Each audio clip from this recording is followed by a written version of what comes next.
I welcome all the distinguished guests who are present online and even offline. I call upon Dr. G. Durga Prasad Rao, sir, General Secretary of our association, onto the dais. I call upon Dr. N. Lingaraju, sir, Additional Director, Homeo, onto the dais. Now I call upon Dr. Manik Prabhu, sir, Vice President of our association, to come onto the dais.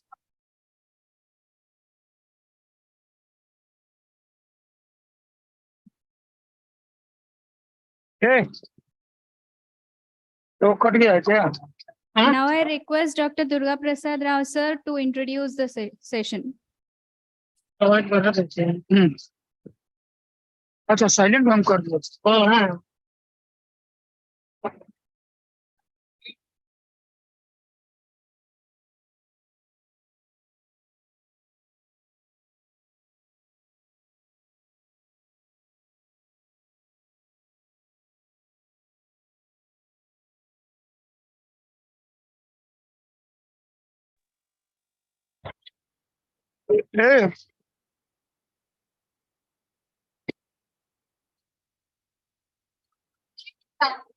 what all है क्या?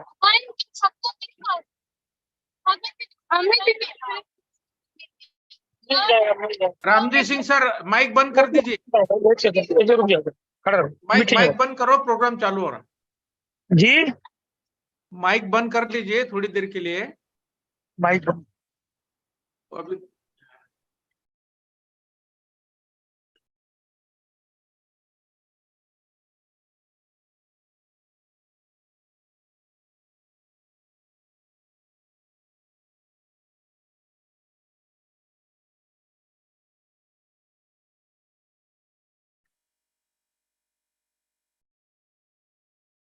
ओ hello host, आवाज नहीं आ रहा।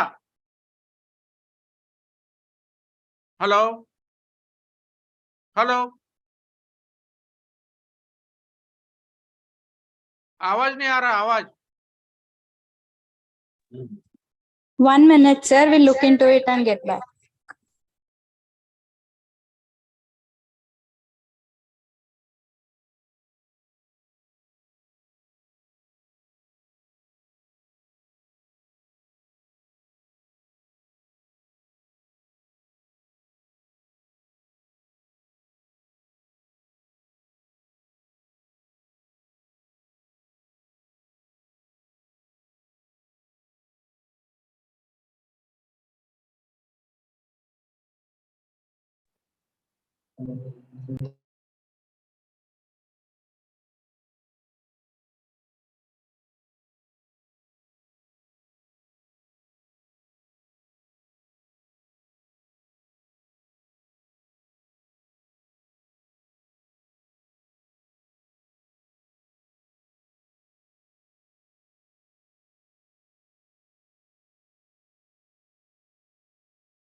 Dr. Sohan sir was very sympathetic and cordial to everybody. His support to the needy was unwavering. Dr. Sohan sir dedicated all his life to the profession and for the development of the homeopathic system. Dr. Sohan sir donated all his savings and contributed a large to the system. And mainly the government homeopathic hospital building was his major share. And he was the instrumental in establishing a government homeopathic pharmacy for the first time in the whole country and in our state, which is the first of its kind all over India. Today, Sir is not among us, and we pray for his peaceful life in the heaven. And now I request our Additional Director, Homeo, Dr. Lingaraj Garu, to pay respect to the sourcing, sir.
कुछ भी सुनने नहीं आ रहा।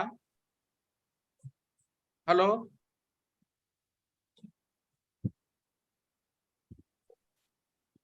Hello.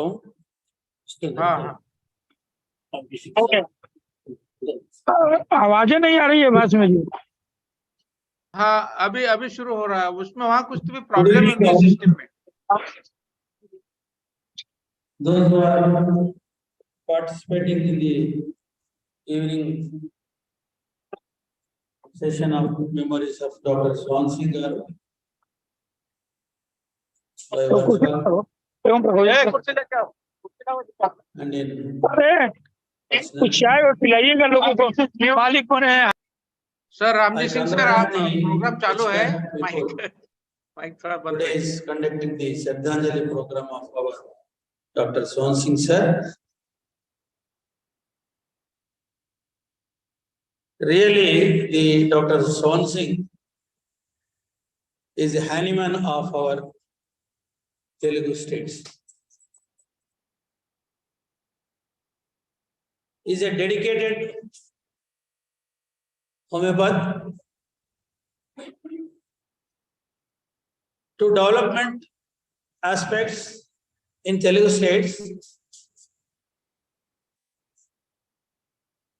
for educational as well as the field of homeopathy. So since beginning, at the time of our joining in the course of homeopathy, since 1979, I am following the principles of our Dr. Swansingh. With the inspiration of Swansingh, now I am holding the post of the principal of JSPS Homeopathy Medical College and the additional director, Department of AYUSH in Telangana, in both combined states of Andhra Pradesh.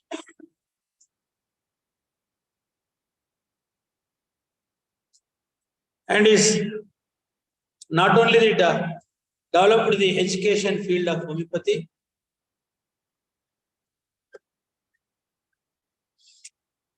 it is during the time of in meningitis, both in Telangana states, his contribution is very large, and he has distributed homeopathy medicine even remote and corner nook and corner of the villages. And at that time, the homeopathy is popularized in villages as well as the towns and cities.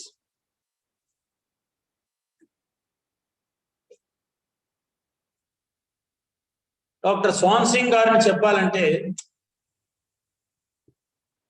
మనకు ఇవాళ మాటలు రాలేని పరిస్థితిలో ఉన్నాం.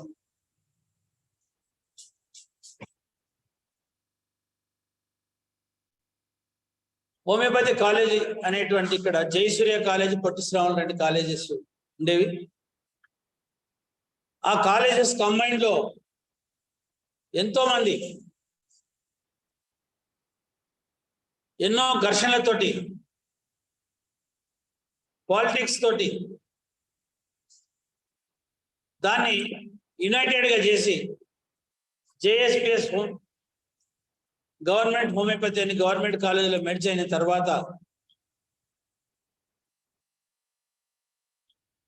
he is one of the good faculty in the department of anatomy. Anatomy faculty లో కాకుండా మిగతా administrative aspect లో Andhra Pradesh homeopathy medical officer association ఒక అసోసియేషన్ ఫామ్ చేసి దాని ద్వారా హోమియోపతిలో రిక్రూట్మెంట్ అనేటువంటివి దిగ్విజయంగా సాధించి మన దగ్గర మన కంబైన్డ్ స్టేట్ ఆఫ్ ఆంధ్రప్రదేశ్లో రమారమి 254 పోస్టులు రిక్రూట్మెంట్ చేరారు.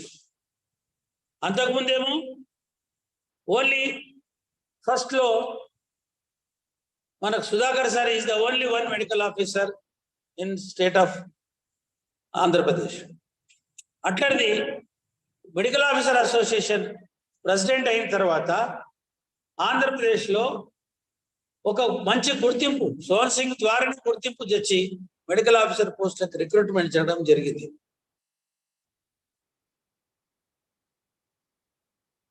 మెడికల్ ఆఫీసర్ పోస్టులే కాకుండా లెక్చరర్ పోస్టు అంటే ఇవాళ గుడివాడ కాలేజీలో ఆయన ముఖ్యంగా గుడివాడ కాలేజీ చదివాడు. అక్కడ కాలేజీలో కూడా మినిమం ఫెసిలిటీస్ అనేటువంటివి central council of homeopathy form అయిన తర్వాత is the first central council member from our Andhra Pradesh state. తద్వారా మనకు గుడివాడ కాలేజీని కూడా డెవలప్మెంట్ చరిత్ర ఆయన తీసుకున్నాడు. అదేవిధంగా తెలుగు రాష్ట్రాలలో మన జేఎస్పీఎస్ కాలేజ్ది తర్వాత కడప కాలేజ్ కూడా ఫార్మేషన్ అయిన తర్వాత is the instrumental to start an homeopathic college in Kadapa. అదేవిధంగా 1993లో రాజమండ్రిలో ఉన్నటువంటి ప్రైవేట్ కాలేజీని కూడా గవర్నమెంట్ మెర్జ్ చేయడానికి డాక్టర్ సోహన్ సింగ్ గారు అప్పుడు మెడికల్ ఆఫీసర్ అసోసియేషన్ ప్రెసిడెంట్గా ఉండి డాక్టర్ అల్లూరి రామలింగయ్య గారితో మాట్లాడి దాన్ని కూడా గవర్నమెంట్లో మెర్జ్ చేయడానికి మన సోహన్ సింగ్ గారు ఎంతో కష్టపడి ఇవాళ ఇన్ని కాలేజెస్ గవర్నమెంట్ కాలేజీలు ఎక్కడ కూడా లేవు. పక్కన మహారాష్ట్రలో గవర్నమెంట్ కాలేజెస్ లేవు, కర్ణాటకలో మన దగ్గర కాలేజెస్ లేవు.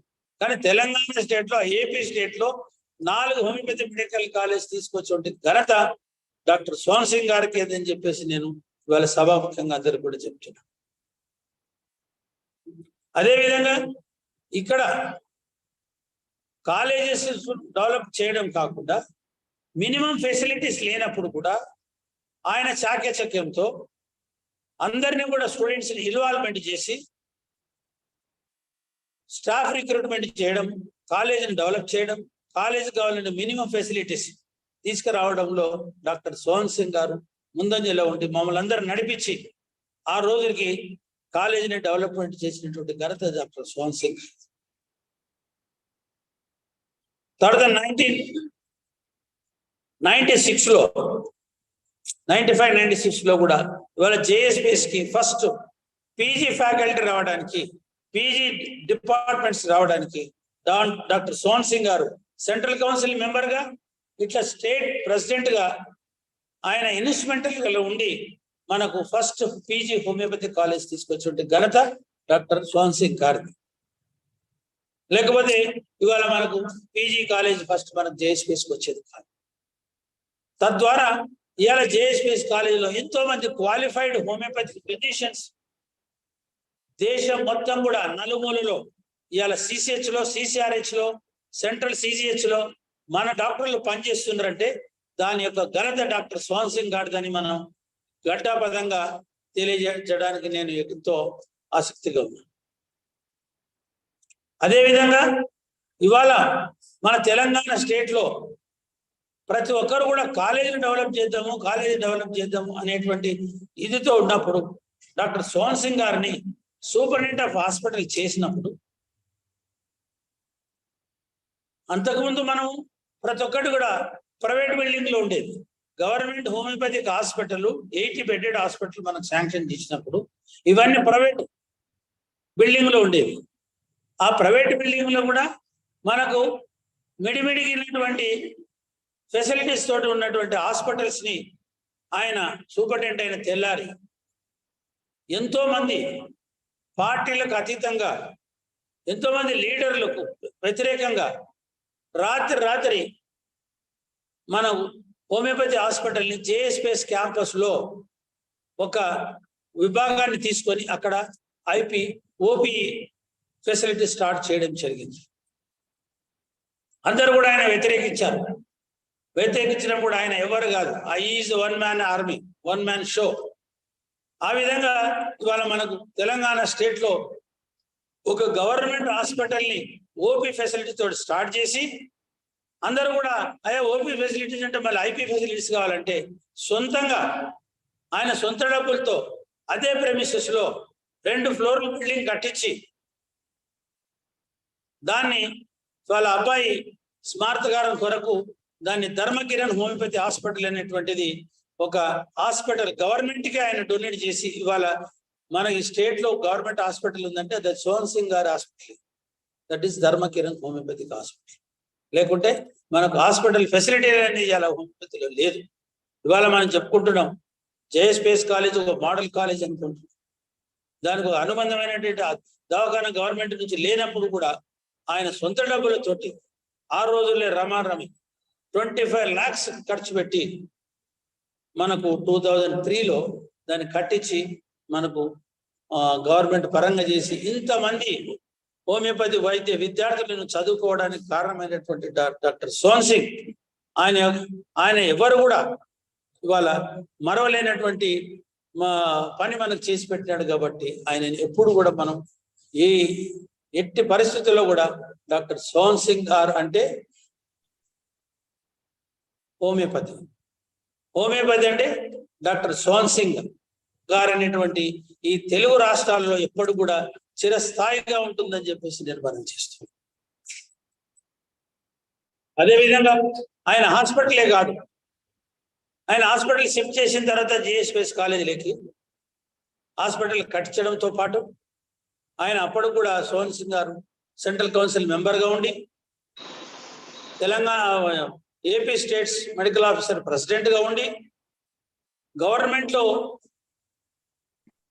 అన్ని విధాల పైరవి చేసుకుంటూ మనకు గవర్నమెంట్ హోమియో ఫార్మసీ అనేటువంటిది శాంక్షన్ చేయడం జరిగింది. ఆ హోమియోపతి గవర్నమెంట్ శాంక్షన్ చేయడం, అదేవిధంగా దానికి సెంట్రల్ రికగ్నైజెన్స్ తీసుకురావడం, సెంట్రల్ నుంచి ఫండ్స్ తీసుకురావడం చేసినటువంటి ఇవాళ మనకు ఒక జెన్యూన్ మెడిసిన్ ప్రభుత్వంలో ఉన్నటువంటి 250 డిస్పెన్సరీలకు, అదేవిధంగా హాస్పిటల్స్కి 3 హాస్పిటల్స్ మన దగ్గర ఉన్నాయి. ఒకటి Bhuvanagiri hospital, Motigalli and JSPS college hospital. ఈ హాస్పిటల్స్కి మెడిసిన్స్ తయారు చేస్తున్నాము. ఇవాళ ప్రతి ఒక్కరికి ఇస్తున్నాం అంటే అది డాక్టర్ సోహన్ సింగ్ ఒక్కరికే సాధ్యం. ఇంతమంది మన దగ్గర హోమియోపతిలో పనిచేసినటువంటి ఎంతో మంది ప్రొఫెసర్స్, అసిస్టెంట్ ప్రొఫెసర్స్, తర్వాత పీజీ ప్రొఫెసర్స్, అదేవిధంగా అడిషనల్ డైరెక్టర్స్, ప్రిన్సిపాల్స్ ఎంతమంది రిటైర్డ్ అయ్యారు. ఎవరు కూడా తీసుకునేటువంటి ఇనిషియేషన్ ఆయన ఒక్కడే తీసుకున్నాడు. కాబట్టి is the one man army for homeopathy field in Telugu states. అలాంటి ఒక వ్యక్తిని మనం జీవితం కాలం కూడా మరవలేమని చెప్పేసి మీకు ఈ సందర్భంగా తెలియజేస్తున్నాను. అదేవిధంగా ఫార్మసీతో పాటు రిటైర్మెంట్ అయినాక ఫార్మసీని కూడా మన దగ్గర రా మెటీరియల్ లేకుంటే ఆయన కందిలో ధర్మ హోమియో ఫార్మసీ ఫౌండేషన్ అనేది కల్పించిన తర్వాత కూడా ప్రైవేట్ రిటైర్ అయిన తర్వాత కూడా అక్కడ లాట్ ఆఫ్ రమారమి మనకు ఒక 100 స్పీసెస్ ఆయన కల్టివేట్ చేస్తుంది. ఆ కల్టివేట్ చేసినటువంటి రా మెటీరియల్ తీసుకొచ్చి గవర్నమెంట్ ఫార్మసీలో ఆయన కార్లు వేసుకొచ్చాడు, డంప్ చేసిపోయేది. మాకు ఎక్సెస్ అయితే నేనెందుకు అమ్ముకునేది, మనందరికి ఉపయోగపడతాయి. అలాంటి హోమియోపతిలో అలాంటి ఉదార స్వభావం ఉన్నటువంటి వ్యక్తిని మనం కని విని వెరగము, నా భూతో నా భవిష్యత్తు. ఇప్పుడు కానీ ఇంకా ముందు కానీ అలాంటి వ్యక్తి మనకు హోమియోపతి సిస్టంలో దొరకడని చెప్పేసి నేను అభిప్రాయం. అదే విధంగా ఇవాళ ఇదివరకు కూడా మనకు మెనింజైటిస్ ఇచ్చినప్పుడు ప్రివెంటివ్ ఆస్పెక్ట్స్ లో ఆయన ప్రతి గ్రామం ప్రతి విలేజ్ శ్రీకాకుళం నుంచి మన ఆదిలాబాద్ వరకు, ఇట్లా ఆదిలాబాద్ నుంచి చిత్తూరు వరకు అన్ని జిల్లాల్లో ఆయన కారు ఉంటుండే ఒకటి అంబాసిడర్ పాతది. అది వేసుకొని అన్ని జిల్లాలు తిరిగి ఎక్కడ జిల్లాకు పోయి ట్రాన్స్పోర్ట్ లేకపోతే కూడా పర్సనల్ గా కొంతమందిని స్టూడెంట్స్ ని వెనకేసుకొని వాళ్ళ సాయం తీసుకొని ప్రతి డిస్ట్రిక్ట్ హెడ్ క్వార్టర్లలో మెడిసిన్ దాన్ని కొంతమంది ఎంతో అసూయపరులు ఆయన మీద ఇది చేస్తుంటే కూడా ఆయన కాంప్లైంట్స్ ఇచ్చి ఎంతో చేసినా కూడా ఎవరు కూడా భయపడతారు. ధైర్యంగా హోమియోపతి డెవలప్మెంట్ కు పోరాడినటువంటి వ్యక్తి డాక్టర్ సోహన్ సింగ్ గారు అని చెప్పి నేను ఈ సభాముఖంగా అందరికి కూడా తెలియజేస్తాను. ఆయన ఒక ధన్యజీవి, హోమియోపతిలో మరపురానటువంటి వ్యక్తి. అందుకే నేను ఆయనని మన తెలుగు రాష్ట్రాల హ్యానిమాన్ అని చెప్పేసి నేను ఈ సందర్భంగా తెలియజేస్తున్నాను. ముఖ్యంగా నేను వాళ్ళ కుటుంబ సభ్యులతో కూడా మాట్లాడాను. ఆయన ఏదైతే మనకు అప్పట్లో 25 lakhs పెట్టి ఒక ధర్మకిరణ్ హాస్పిటల్ కట్టించడం, అది గవర్నమెంట్కి ఇవ్వడం, దాన్ని ధర్మకిరణ్ బదులు ఆ పేరు అట్లే ఉంది సోహన్ సింగ్ ధర్మకిరణ్ హాస్పిటల్ మార్చాలని చెప్పి ఈ సందర్భాన్ని తెలియజేస్తున్నా. అది కూడా ప్రభుత్వానికి రిప్రజెంటేషన్ చేయాలనుకుంటున్నాను. అదేవిధంగా డాక్టర్ సోహన్ సింగ్ గారు డీకే హాస్పిటల్లో హనుమాన్ టెంపుల్ అని కట్టించారు. అది వాళ్ళ father I think Venugopala Rao something, Mohan Singh గారు వాళ్ళ ఫాదర్ మెమోరియల్ గా హనుమాన్ టెంపుల్ కట్టించాడు. ఆ టెంపుల్లో హనుమాన్ గారి యొక్క బస్ పెట్టాడు, స్టాచ్యూ బస్ పెట్టాడు. దాని పక్కన కొంత స్థలం కూడా వదిలిపెట్టాడు ఆయన. నేను మళ్ళీ అబ్జర్వేషన్ చేస్తే అనిపించింది, అయ్యో హనుమాన్ పక్కన ఈయన ఫోటో బస్ పెట్టాలని చెప్పేసి ఈ సందర్భంగా కూడా నేను ఐడియా వచ్చింది. కాబట్టి ఈ యొక్క ఆలోచన నేను కూడా అందరితో షేర్ చేసుకున్నాలని మనం షేర్ చేసుకుంటాం. కొంతమంది అన్నారు తాతలు నేను విగ్రహం ఇప్పిస్తాను అని వచ్చారు నా దగ్గరికి. సరే కుటుంబ సభ్యులతో కూడా మనం ఆలోచించి అది కూడా త్వరలో చేద్దామని చెప్పి అనుకుంటున్నాం. కాబట్టి ఇక్కడికి అందరికి వచ్చినటువంటి సోహన్ సింగ్ గారి యొక్క అభిమానులకు అందరూ కూడా నేను ధన్యవాదాలు తెలుపుతూ ఆయన మెమోరీస్ ని ఎప్పటి కూడా మనం ఉన్నంత వరకు, హోమియోపతి ఉన్నంత వరకు ఆయన యొక్క మెమోరీస్ ని మరీ మనం ఇప్పుడే సోహన్ సింగ్ సార్ గారి డాక్టర్ నీలిమ గారు వచ్చారు నా ముగింపు సందర్భంగా. సో ఈ సందర్భంగా అందరూ కూడా ధన్యవాదాలు తెలుపుతున్నానండి. వారి యొక్క అభిమానంతో ఇంతమంది వర్చువల్ మరి ఫిజికల్ గా ప్రజెంట్ అయ్యేందుకు కూడా మరి ధన్యవాదాలు తెలుపుతూ ఈ సాయంత్రానికి నేను సెలవు తీసుకుంటున్నాను.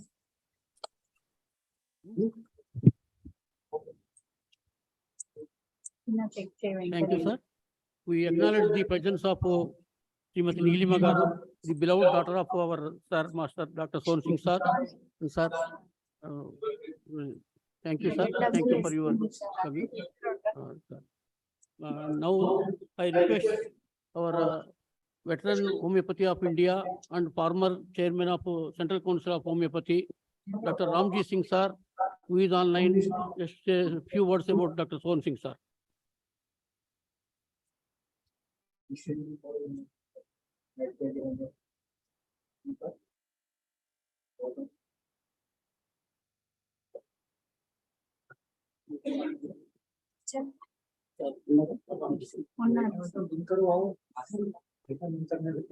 रामजी सिंह सर, आपका नाम पुकारा है।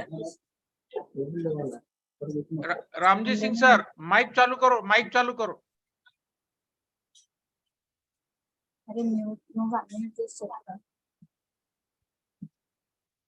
हेलो, हाँ बोलिए, आपका नाम पुकारा है।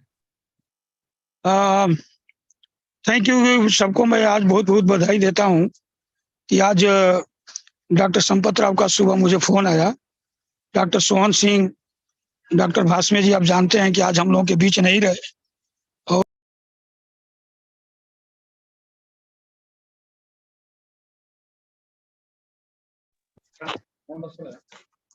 सर आपका, sir excuse me sir, unmute कीजिए सर आपका। रामजी सिंह सर, आपका माइक चालू करिए। सर माइक बंद है, आपका माइक बंद है। रामजी सिंह सर, इंस्टीट्यूट का शायद ही मीटिंग उन्होंने मिस किया हो। मुझे याद है कि आंध्रा में उस समय पीजी कोर्स नहीं था, तो डॉक्टर सोहन सिंह ने मीटिंग के अंदर अनुरोध किया कि भाई आंध्र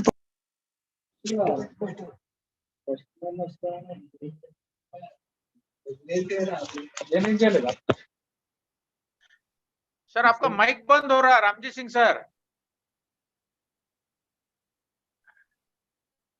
रामजी सिंह सर, आपका माइक बंद है।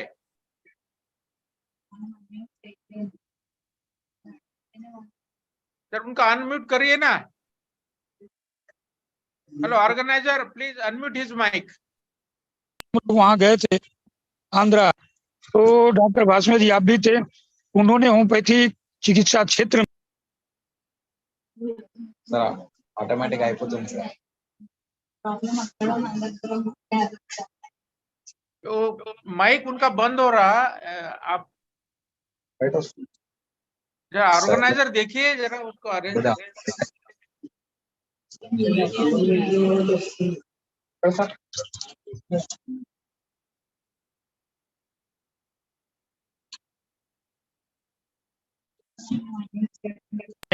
मैसेज डाला कि सोहन सिंह अब हमारे बीच नहीं रहे।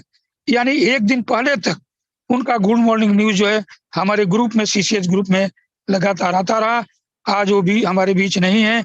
उनके प्रति हमारी सच्ची श्रद्धांजलि है। और जब भी भविष्य में, निकट भविष्य में हम लोग कोशिश करेंगे कि हम लोग जब आंध्रा आएंगे तो उनके जो भी परिवार के सदस्य हैं उनसे हम लोग मिलेंगे।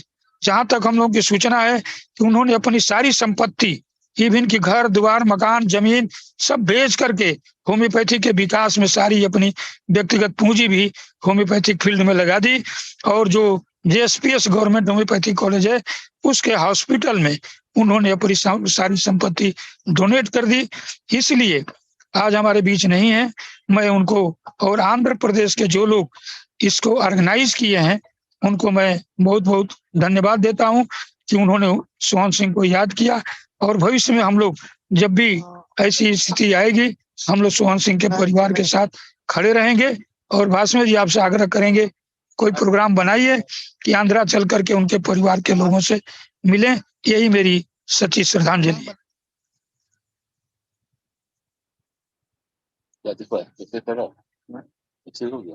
हाँ एक्सरे वहीं पे है, हमारे मेंबर श्रद्धांजलि सभा हुई नहीं था।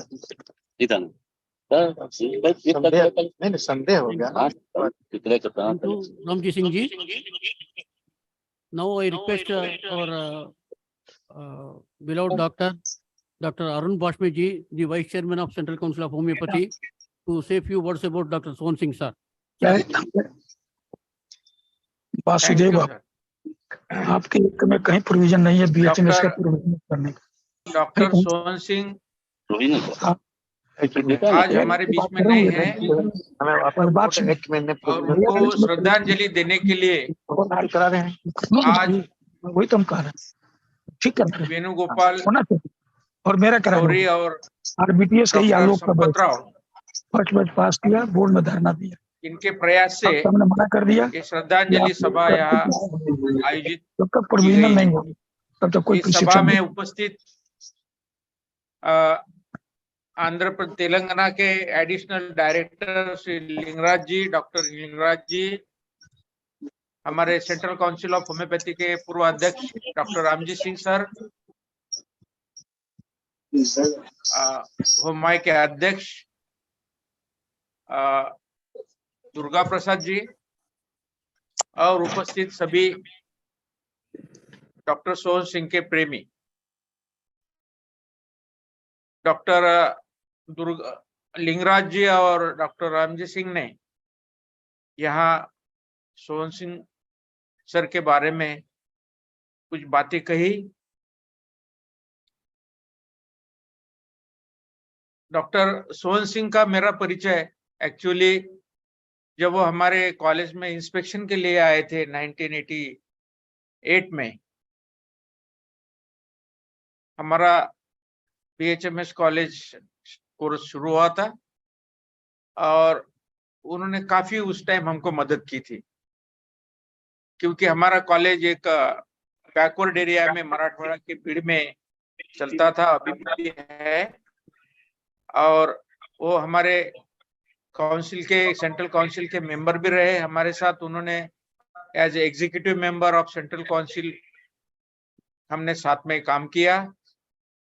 और जैसा कि रामजी सिंह सर ने कहा कि उनकी सब संपत्ति उन्होंने होम्योपैथी के प्रचार और प्रसार के लिए दी, अपनी संपत्ति बेच के पैसा सब होम्योपैथी के लिए खर्चा किया। जब हम 2006 में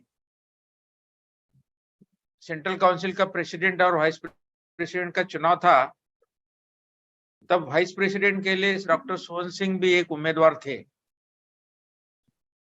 लेकिन जब मेरी इच्छा मैंने प्रदर्शित की कि मुझे भी खड़ा रहना है वाइस प्रेसिडेंट के लिए, तो उन्होंने इमीडिएट अपना सपोर्ट मुझे दिया। डॉक्टर रामजी सिंह और डॉक्टर संपत राव उसको साक्षीदार है। रामजी सिंह सर ने अभी जो कहा कि वो रोज गुड मॉर्निंग, हमारा जो ग्रुप है सेंट्रल काउंसिल ऑफ होम्योपैथी के फॉर्मर मेंबर्स का, उस ग्रुप में तीन ही लोग हम हैं कि वो रेगुलरली हम डॉक्टर सोहन सिंह, मैं और डॉक्टर MK साहनी, ये तीन लोग गुड मॉर्निंग का रिस्पांस देते थे। और जिस दिन डॉक्टर सोहन सिंह की डेथ हुई, उस दिन उनका कोई गुड मॉर्निंग का मैसेज आया नहीं। मैंने मैसेज भेजा, लेकिन उन्होंने देख लिया सवेरे सवेरे, और उसके बाद ही शायद हॉस्पिटल में उन्होंने अपनी यात्रा संपुष्ट की। डॉक्टर सोहन सिंह एक बहुत अच्छे होम्योपैथ डॉक्टर थे। उन्होंने उसके JSPS कॉलेज में अपने होम्योपैथिक फार्मेसी भी शुरू की थी, जो देश की पहले कॉलेज की होम्योपैथिक फार्मेसी है। उनका प्रैक्टिस बहुत अच्छा था। मुझे याद है, हम डॉक्टर रामजी सिंह और हम जब प्रेसिडेंट और वाइस प्रेसिडेंट बोल के चुन के आए, तब उन्होंने बहुत बड़ा प्रोग्राम वहाँ के Andhra Pradesh homeopathic doctor association की तरफ से ऑर्गेनाइज किया था। हम उनके प्रोग्राम में गए थे। उन्होंने हमारे यहाँ यह PG कोर्स जब चालू हुआ, PHMS ग्रेडेड कोर्स चालू हुआ, तो काफी आंध्र प्रदेश के जो डॉक्टर्स थे, टीचर्स थे, उनको उन्होंने इंस्पायर किया कि भाई महाराष्ट्र में पहली बार होम्योपैथी की PG डिग्री शुरू हुई है, आप वहां जाके आप एडमिशन ले सकते हैं। तो उनके माध्यम से काफी स्टूडेंट हमारे कॉलेज में प्रवेशित हुए और यहाँ से MD करके गए। मैं इस वक्त उनको मेरी सच्ची श्रद्धांजलि अर्पित करता हूँ और उनके परिवार को उनका दुख सहन करने की शक्ति प्रदान करे, ऐसी भगवान के पास मैं प्रार्थना करता हूँ। Om Shanti. Thank you, sir. Thank you for your words about the counting. Now,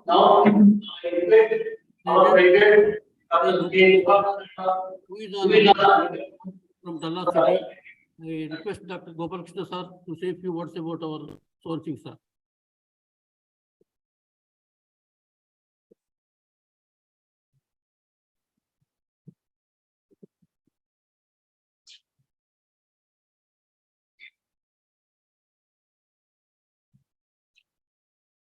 Sir.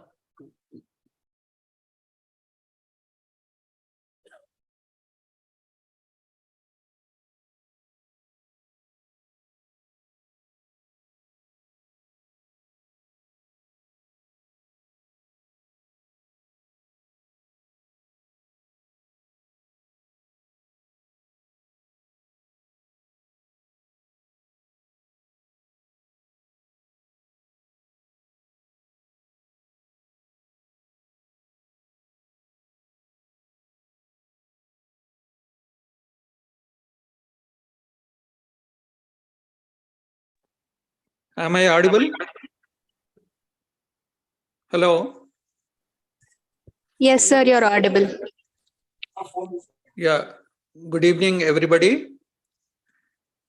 Respected President of this evening session, Dr. Manik Prabhu, and Principal JSPS and Additional In Charge Additional Director Dr. Linga Raju, session, Dr. our General Secretary Dr. Durga Prasad, Raju, and former CCH Chairman Dr. Ramjee Singh sir, former Vice Chairman CCH Dr. Arun Bhasme sir, our advisor Dr. S.K. Vashisht, and all my colleagues, friends, and lovers of Dr.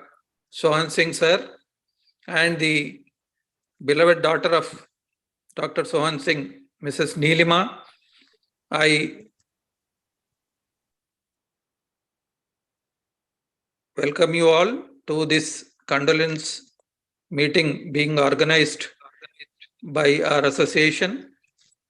I pay my personal tributes and respects to Dr. Sohan Singh, and we had a very long association, more than 3 decades, a very close association with him, and we traveled great journey all through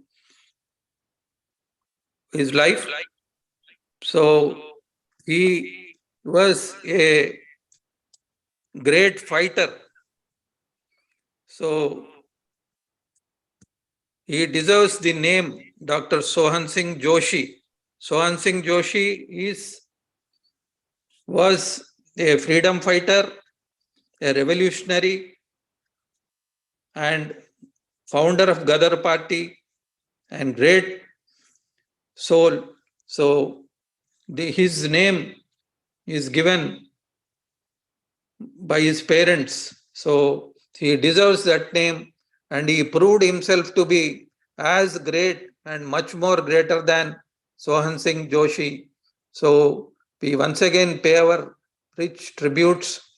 And so far, our Arun Bhasme sir, Ramjee Singh ji, and Linga Raju garu, so they have given many details about his sacrifices, contribution to furtherance of homeopathy.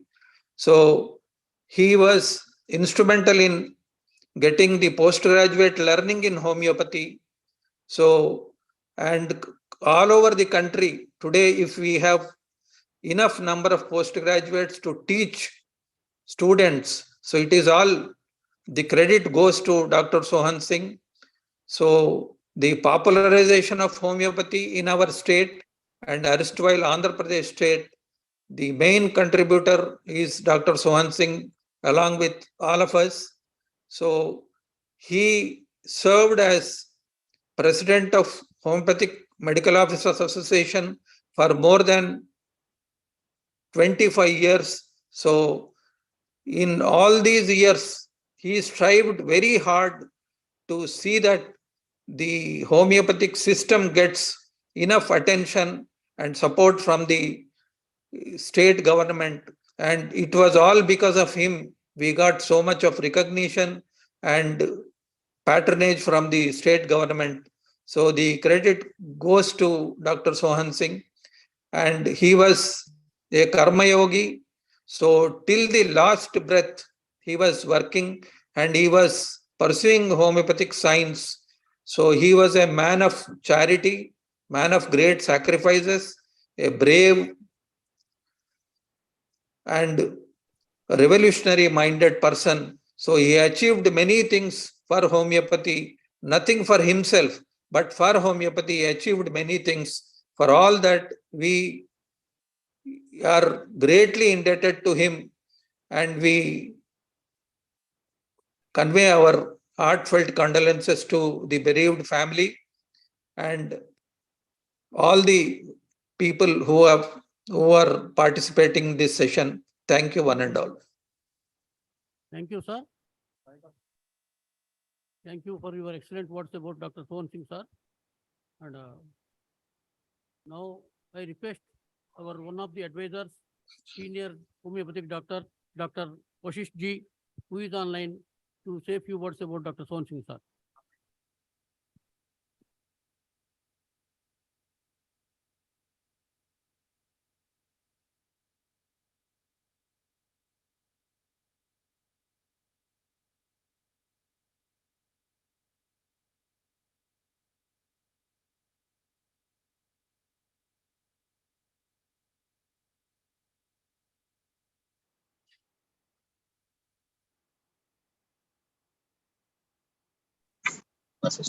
Vashisht sir, please speak.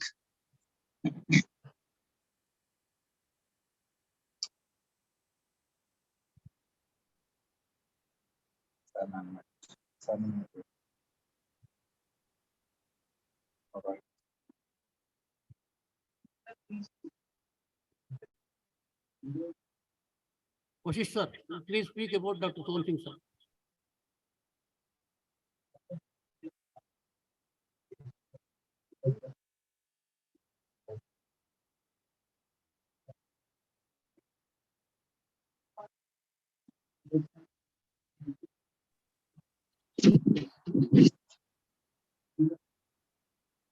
Friends, we were shocked when we heard about the sudden demise of Dr. Sohan Singh. I had an opportunity for a great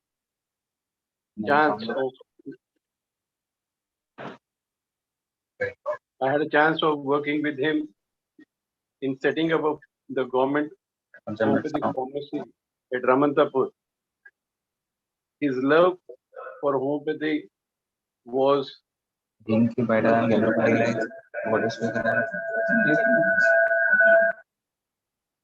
was born on 14 January 1947 and graduated from Dr. Raju Homeopathic College, Gudivada.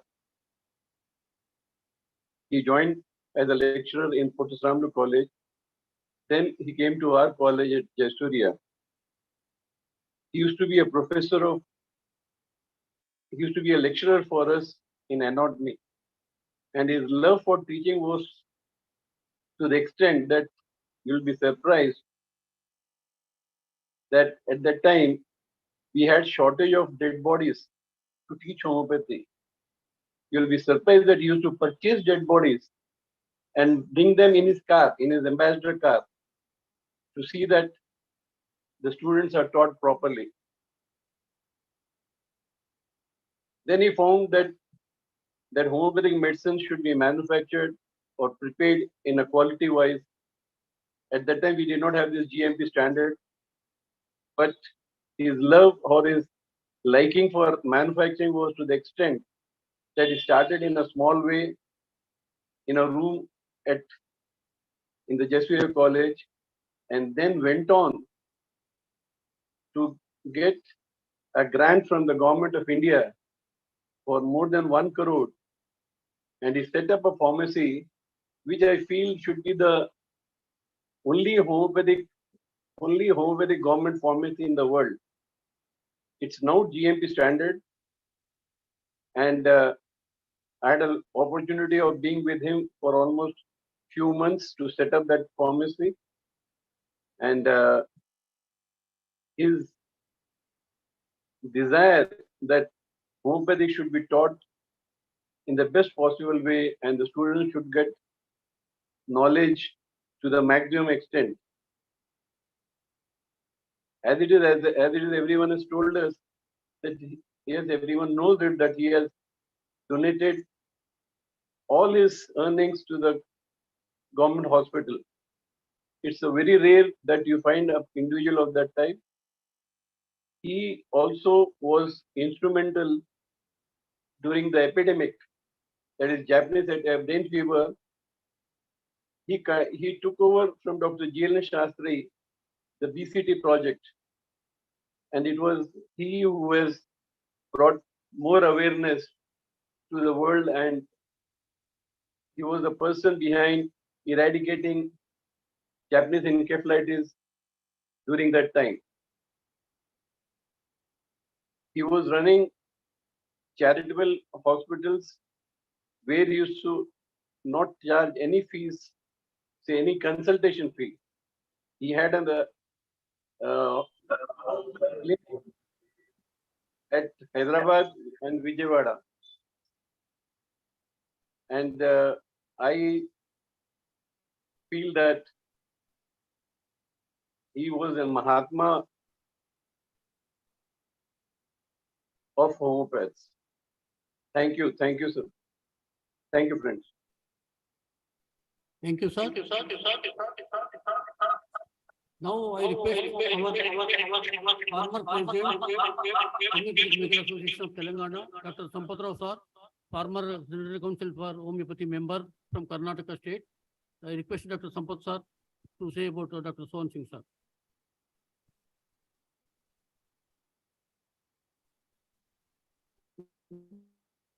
Thank you, Dr. Durga Prasad. Am I audible, sir?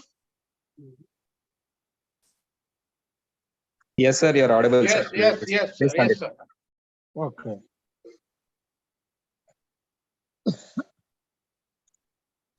So, at the outset,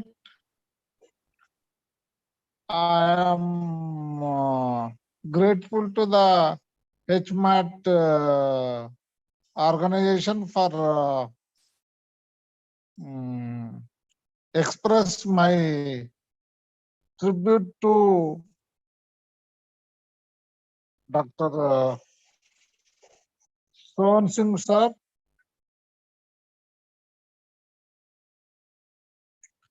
So, as the few speakers who were associated with him and who saw him expressed their views. So, in my perception, he is a man with multiple talents. So, as a teacher, as an organizer, so on this occasion, my perception is my friend was telling he is homeopathic Mahatma. Okay, Mahatma will be having not one quality, many qualities. So we have to take his good characters, and we have to take his path to take homeopathy further. So for me, he always, whether the task is a very small task or a very big task, he used to start with in a humble way. So let me express in a शायरी जो सफर का शुरुआत करते हैं वो मंजिल को पार करते हैं. So if you feel that the task is very big and if you never starts, then there is no question of reaching the task. So when the task is a very big task or the small task, you used to start in a very humble way, very mild way, very decent way. But when he starts when he begins reaching the task, his hard work, his persistence, and involving the people around him to reach that task, he never used to leave any task without completing. That is the reason why, as a teacher, though the anatomy subject is supposed to be very dry subject, but he was a popular anatomy teacher, and he, as a central council member and as the central executive, central council of homeopathic executive member, he brought all the PG branches that time available in the Central Council of Homeopathy, and he also brought name and fame to homeopathy during his tenure as the superintendent of the hospital. So, and he has taken homeopathy to the people, and we got a very good boosting and very good name to homeopathy during the time of that distribution of belladonna, calcaire carbon, tuberculinum, and also for the common ailments, he prepared a kit and he sent to all the PHCs. So, like that, he was, though the task was a very big task, but he started in a humble way and he worked hard, and he used to persistently work, and that way he has taken the homeopathy to the next level, what I feel. So when the task is a very big task, his hard work, his persistence, and his involving the people around him definitely used to give the achievement of the task or the success.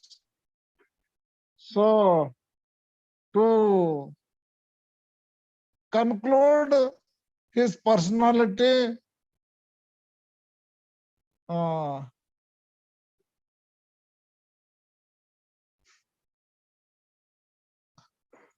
हमसे टकराने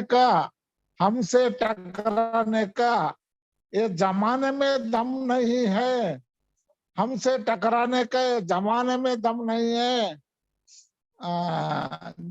जमाने से हम नहीं, हमसे जमाना है. So he proved at the last, जमाने से हम नहीं है, हम खुद जमाना है. So these characters we should imbibe to take the homeopathy to the next level, what I feel.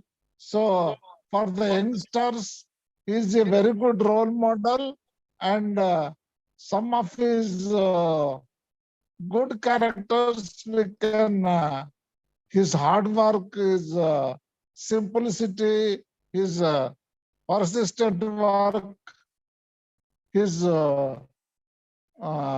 he used to take the things to the mass level, not individual level. So that we can learn from him. So I pay my deep condolence to Dr. Sohan Singh sir. Thank you to the HMAT organizers for giving me a chance. Thank you, one and all. Thank you, sir. Now, from the audience, I request our senior doctor and a former member of our Homeopathic Medical Association of Telangana, Dr. Shyam Sundar Reddy sir, to offer flowers to Sohan Singh sir and say a few words about sir.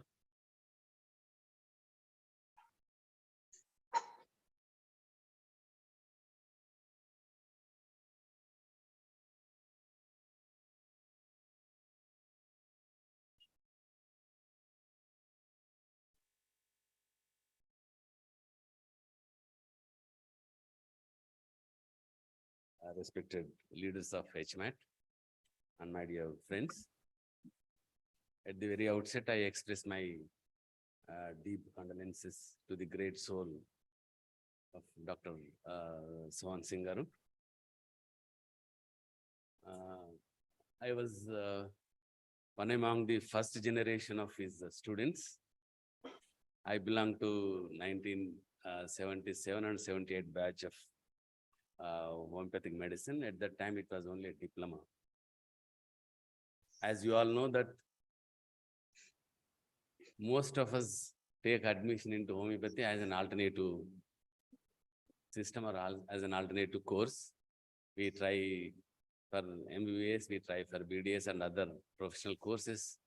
And when we fail to get into those courses, we take admission into homeopathic medicine, excepting very few who join homeopathy as a choice. But I myself joined by chance as an alternative course for my studies. This is my humble confession.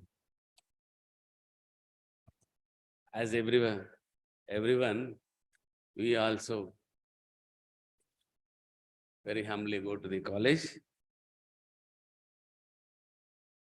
with lot of hesitation, lot of doubts about our future, whether we can really survive in the society as a homeopathic doctor. And especially during the batches of 1975 to 85, these batches are unique for the homeopathy because these batches have seen the growth of homeopathy, literally. At that time, it was only a diploma. We have seen how we fought for a degree and we got the degree, and later we got the post-graduation.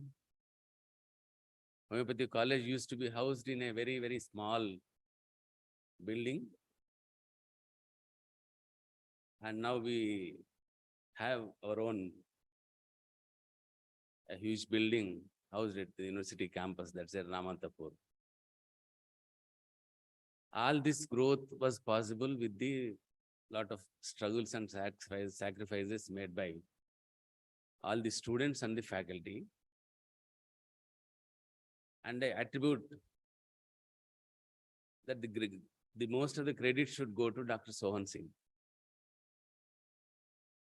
He was associated with the struggles that were made by the students. Every agitation, he used to be behind as a supporter. And at every inch, his life cannot be separated with the growth of homeopathy. His advices, his efforts, his hard work really helped homeopathy. What homeopathy is right now. His efforts in propagating homeopathy are really great. He has never left any opportunity that where we can get into the field, right from the brain fever, epidemic of brain fever. He was instrumental in distributing belladonna. Almost lakhs of doses of belladonna were distributed throughout the state, especially in Anantapur.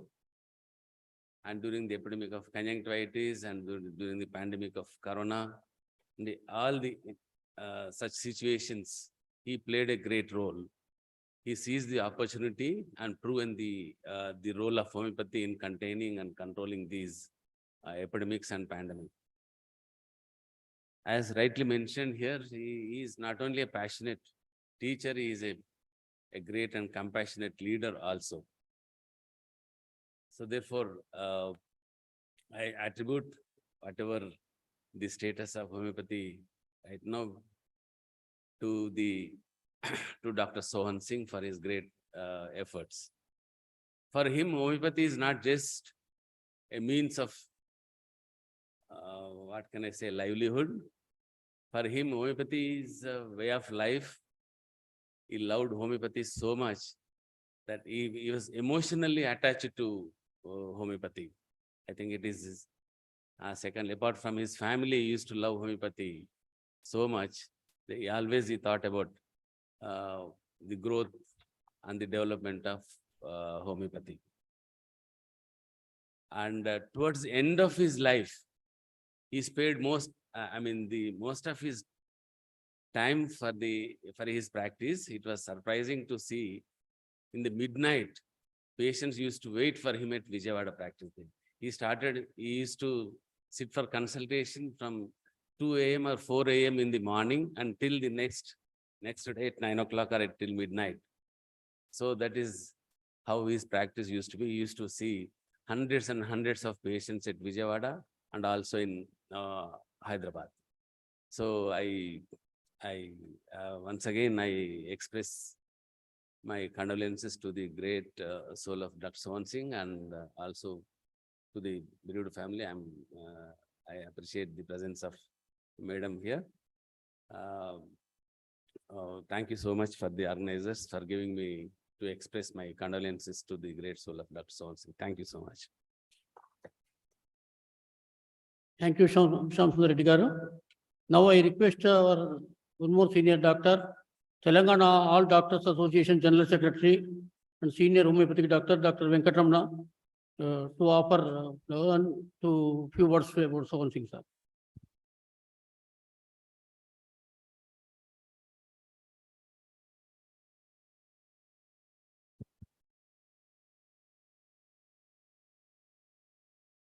Good evening to all, my dear friends, senior doctors, juniors, my friends. First of all, I have to say it is very pathetic day to talk about our Sohan Singh sir. I joined in 1979 in MBS batch. He was then anatomy lecturer. And after entering into the college, 5th or 6th day, I remember, sir, మీరు అకినే నాగేశ్వరలాగా ఉన్నారు అన్నాను నేను. ఏమైనా నువ్వు కాలేజీకి వచ్చి 5 days కూడా కాలే, అప్పుడు నన్ను నువ్వు నాగేశ్వరరావు అన్నావు, నేను సుమన్ అంట అన్నాడు. ఓకే సార్, అప్పుడు సుమన్ వాజ్ హీరో. నువ్వు సుమన్లా కనపడుతున్నావు, నేను సుమన్ అనే పిలుస్తా అంటే, సార్ మిమ్మల్ని నేను ఏఎన్ఆర్ అని పిలుస్తా అన్నా. వద్దొద్దులేను అన్నట్ల బిల్లుకు నన్నే విలువ అన్నాడు. He was really very much astonishing. ఏంటంటే anatomy, మధ్యరాత్రి, even midnight also, he was very much thorough. At the time I was doing gymnastics at that time. I represented from AP at that time. I got gold medal. I fell down from a height and had both bones fracture. అయితే first నేను surgeon దగ్గరికి వెళ్ళలేదు, ఎక్కడ వెళ్ళలేదు. Anatomy మా lecturer అన్నాడు, బాగా చెప్తున్నాను. ఐ వెంట్ సోహన్ సింగ్ సార్కి కాలేజ్కి వెళ్ళి అక్కడ చూపించాను. Then I went to Osmania, all the follow up was there. Literally he was a man at that time, అంటే ఎగ్జాగరేషన్ కాదు.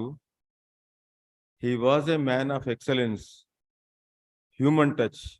నాకెప్పుడు చెప్తుండే వాడు, ప్రాక్టీస్ ఎప్పుడు కూడా అర్నింగ్ కోసం కాదు రమణ. నువ్వు ప్రాక్టీస్ మొదలుపెట్టిన తర్వాత నువ్వు ప్రాక్టీస్ చేస్తే డబ్బులు ఆటోమేటిక్ అవే వస్తాయి, కానీ డబ్బుల కోసం ప్రాక్టీస్ చేయొద్దు. You treat the patient and he will tell to some 10 persons, they will come to you, you will grow. That was the right thing. Even I started one nursing home during I think 86 or 89. After starting my nursing home, he came to my hospital.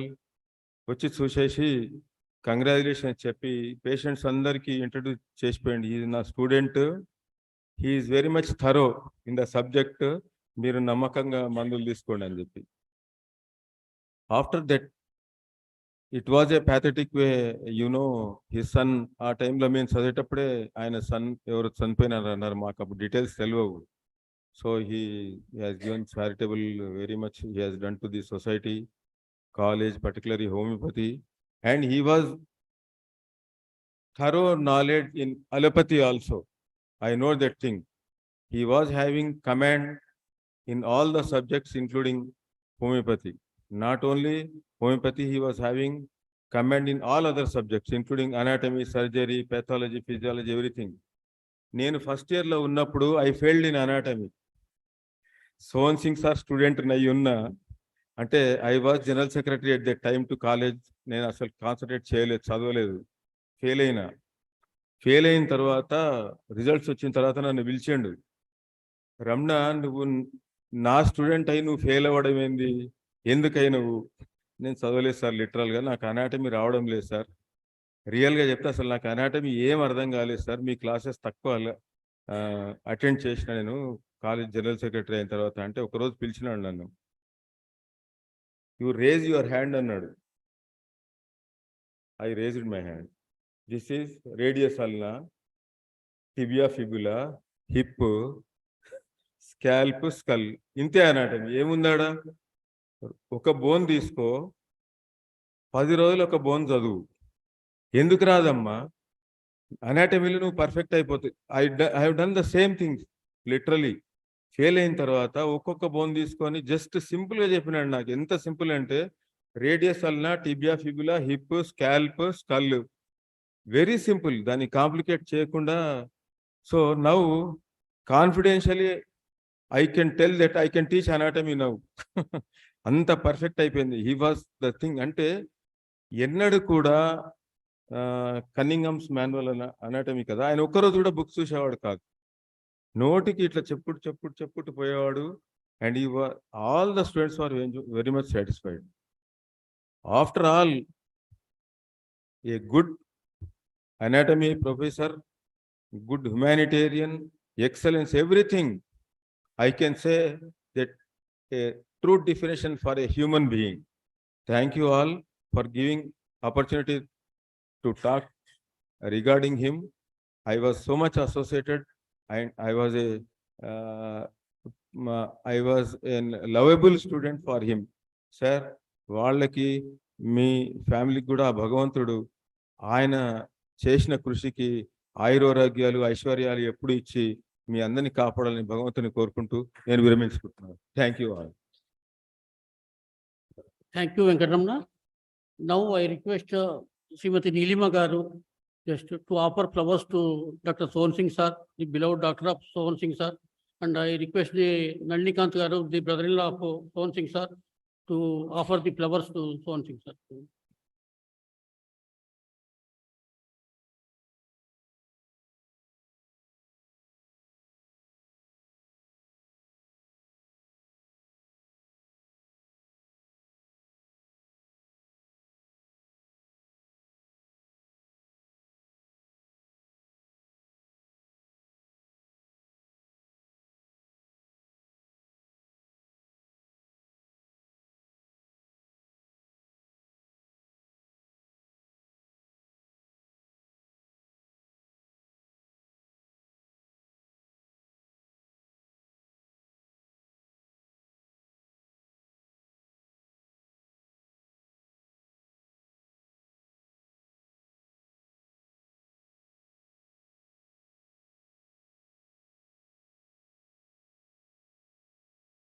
Now I request Srimati Neelima to the daughter of Sohan Singh sir to show her response.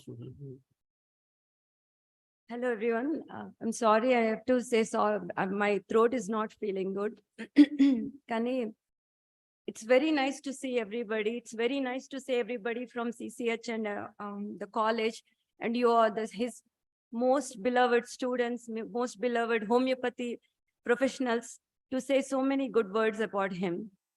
Especially whoever talked about the 79 and 77 and 75 batches. I've always, from 79, I'm born in 74, so I don't know anything in 75, but I used to travel with my Nana on that scooter that you're all talking about. And he used to drop us in our school and everything.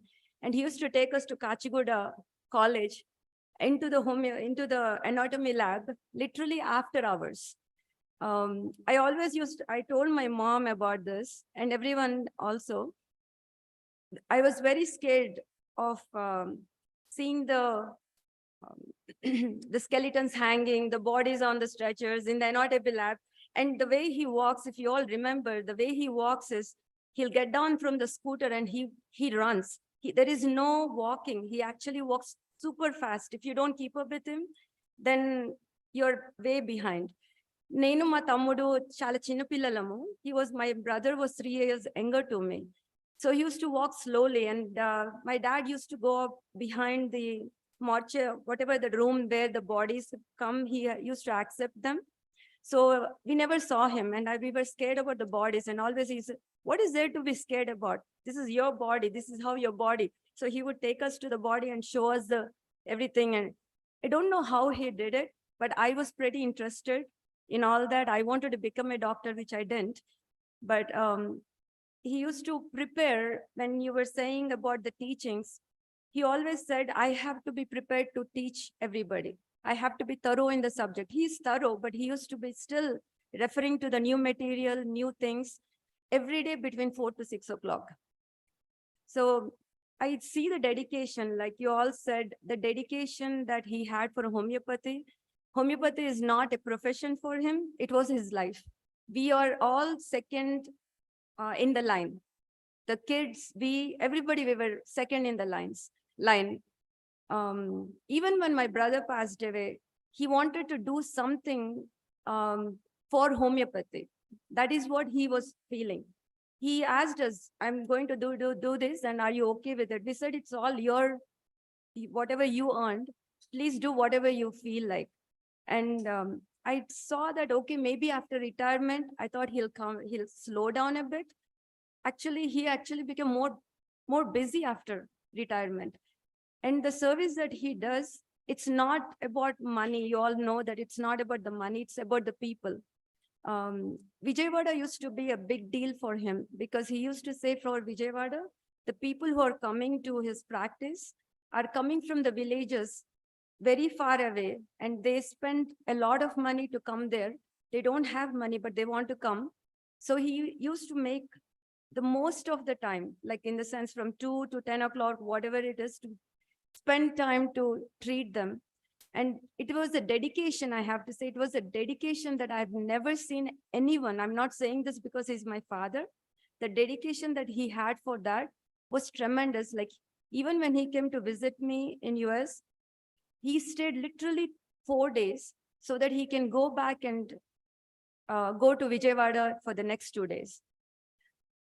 So all I want to say is, like, we were his family, but we were all like part of him. But it's homeopathy that he actually lived for.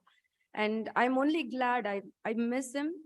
I was coming on the Monday actually to spend time with my father, but unfortunately I lost him on the Friday.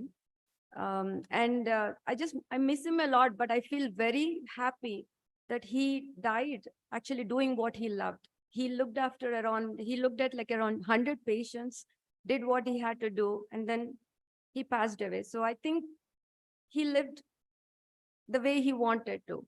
And I'm very fortunate to be his daughter. I'm very fortunate to be part of this.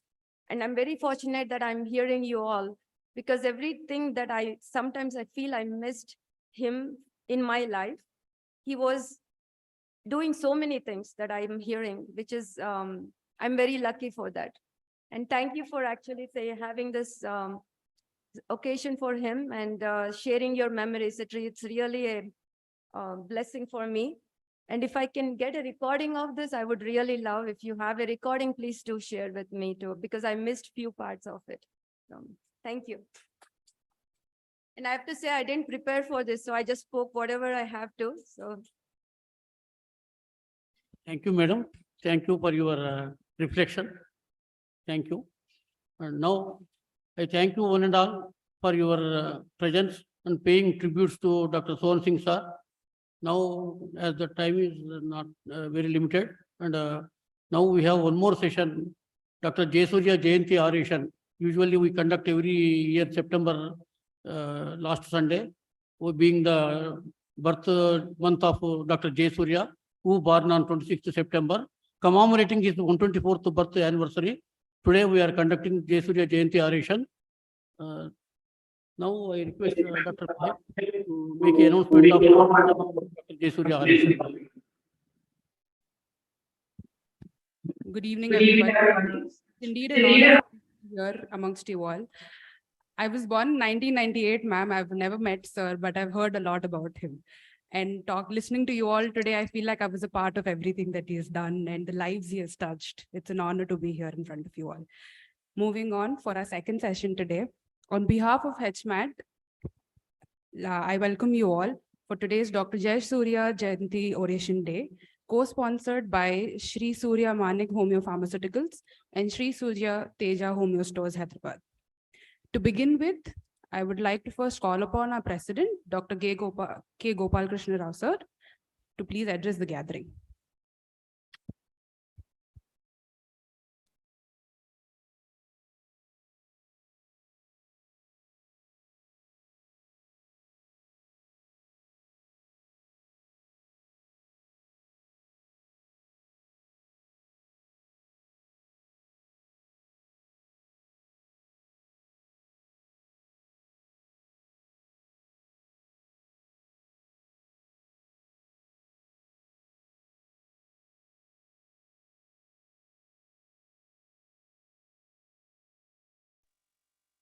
Sir, please unmute your phone, sir.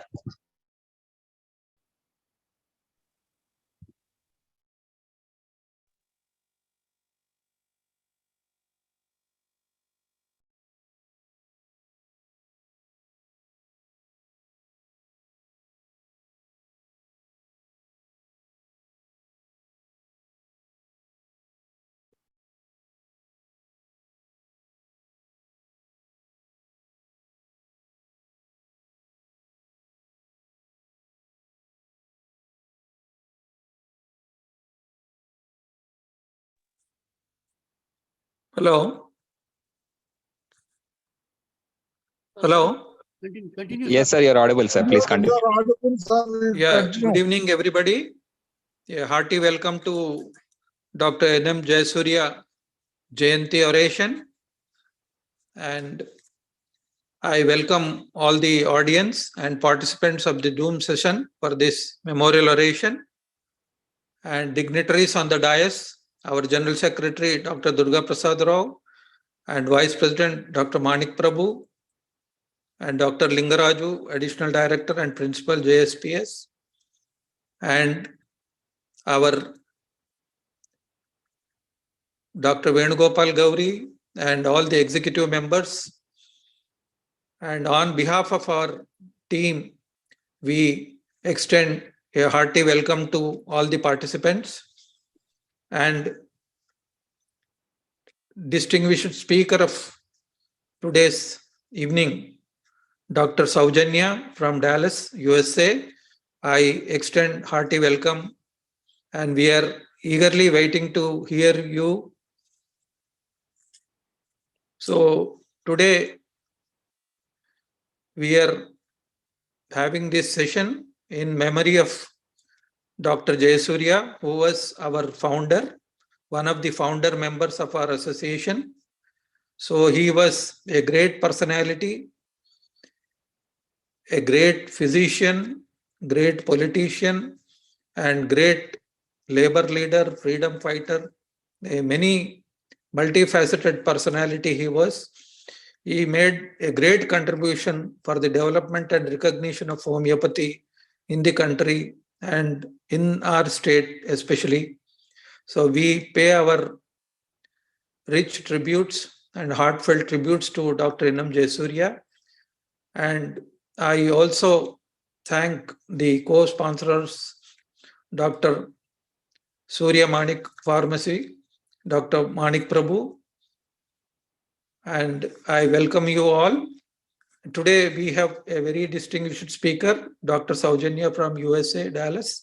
So she was graduated from our Usmania Medical College, and later she pursued her studies in USA. So she's a very popular practitioner here. So we'll be hearing about functional medicine and its usefulness in hormonal disorders for a vibrant health. So functional medicine is really new to many of us. It was founded by Jeffrey Bland, a renowned biochemist and a great nutritionist. So we are eagerly waiting to hear you, madam. So thank you one and all. I welcome Dr. Soujanya to deliberate on the topic. Thank you. Hi, namaste everybody, and I thank Homeopathic Medical Association of Telangana for giving me this opportunity, and special thanks to Gauri sir, and he's the one who introduced me to this association. And Excuse me, ma'am. yes. Ma'am, I'm so sorry. We'll just have a little introduction about you once and start off the session, ma'am.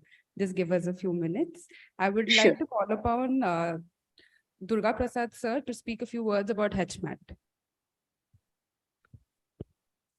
Respected President, Dr. Gopal Krishna sir, and today's guest speaker from Dallas City, Dr. Soujanya Donthu garu, and other distinguished guests online and offline.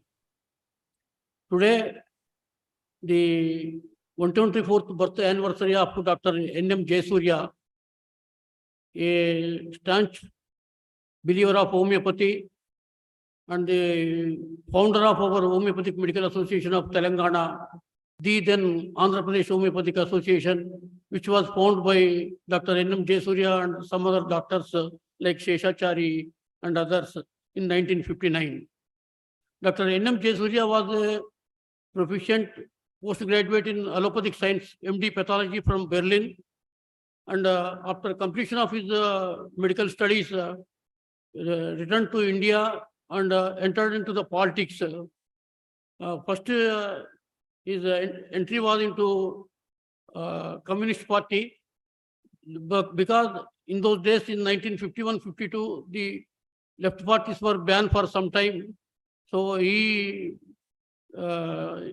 made a party, People's Democratic Front, and on behalf of PDF, People's Democratic Front, he contested from Medak constituency as a MP, and he won that seat. And he served in the cabinet of Jawaharlal Nehru, first Lok Sabha in India.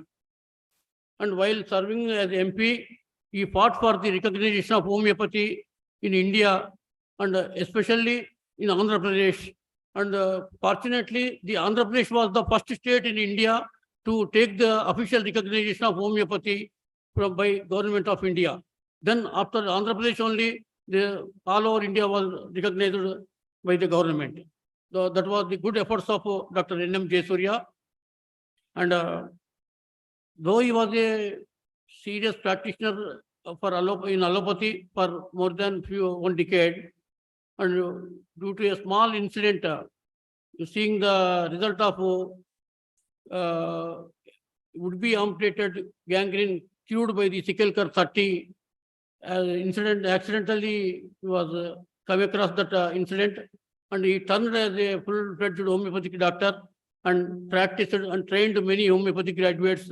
He was expert in materia medica and mainly in the drug pictures and polycrests, and he was the king of rare remedy prescriber also, and acute prescriber and rare remedy prescriber. That much conviction, he was like a rock. He was the conviction in homeopathy like a rock, and he believed strongly and he advocated it. And in Andhra Pradesh, he was the main person to establish the government homeopathic dispensaries first time for many places, and then only the formation of homeopathic dispensaries spread all over the state very vigorously. So that was the spirit of Dr. N.M. Jaisoorya. He was the illustrious son of Srimati Sarojini Naidu, the Nightingale of India, and Dr. Mutyala Govindaraju Naidu, the famous surgeon of then in Twin Cities, Dr. M.G. Naidu. He was the eldest son of the ideal couple. And Dr. Jaisoorya's sister Padmaja Naidu was the governor, lady governor for the West Bengal. And so that is the greatness of that family. And Dr. Jaisoorya cured many incurable cases which were not curable in allopathy, and he treated more than 7,000 cases in homeopathy. that incurable cases. So that is the greatness of Dr. N.M. Jaisoorya. And fortunately, he was the founder, one of the founder members of our association. And the legacy is being continued by till today. We are fortunate to follow the Dr. N.M. Jaisoorya and paying rich tributes to his great soul. So now I thank you for all for hearing about Dr. N.M. Jaisoorya. Thank you. Thank you, sir. I now request Dr. Shruti ma'am to please introduce our speaker for today.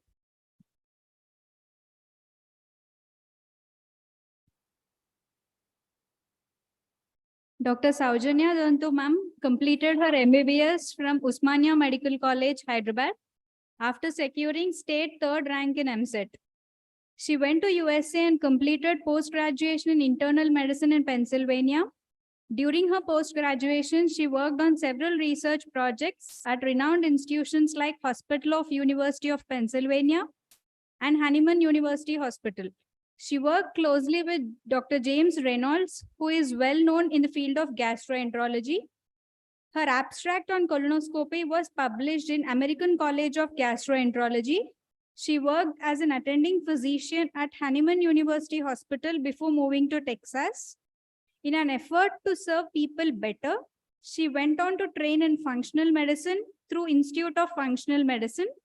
Later, she started her own practice, Saffron Health, where she provides patients with multimodal treatment plans, which focuses on physical, mental, spiritual, and emotional dimensions.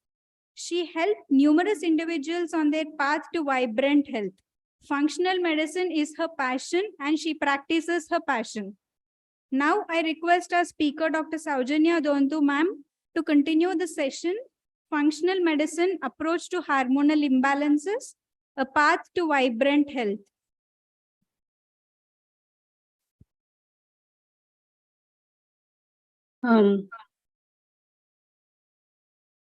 Good evening, everyone, again. Thank you so much for the opportunity to talk at this event. And honestly, I mean, I didn't know anything about Dr. Sohan Singh sir until my brother, Dr. Srikanth, was talking to me about it last night. I'm fortunate to know about his services, and I feel lucky to present at this occasion.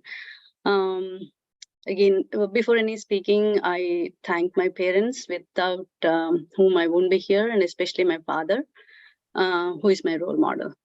So I would like to share the screen where I'll be presenting about the topic today.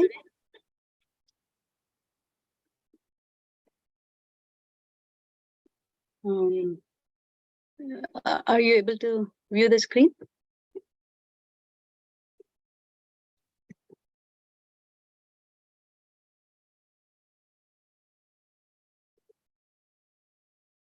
Yeah. So yeah. So I mean, my main idea is to talk about what functional medicine is, because when I see my patients or when I talk to people, there is a lot of misconception and misinformation around there. So I'll be focusing on these are the objectives. Like the first three, or talk about like what is functional medicine and how it's different from conventional medicine. And then the rest of them, I'll be talking about the hormonal imbalances, because that's the most common imbalance or common problem that people face. And unfortunately, conventional medicine doesn't have many answers to that. So first, what is functional medicine? So functional medicine commonly is known as root cause medicine among people. I call it a science of creating health. Because decades of our life, things happen underneath. It's like at the bottom of the ocean. They do not necessarily surface on the surface of the ocean where you give a diagnosis, but things keep the imbalances keep occurring.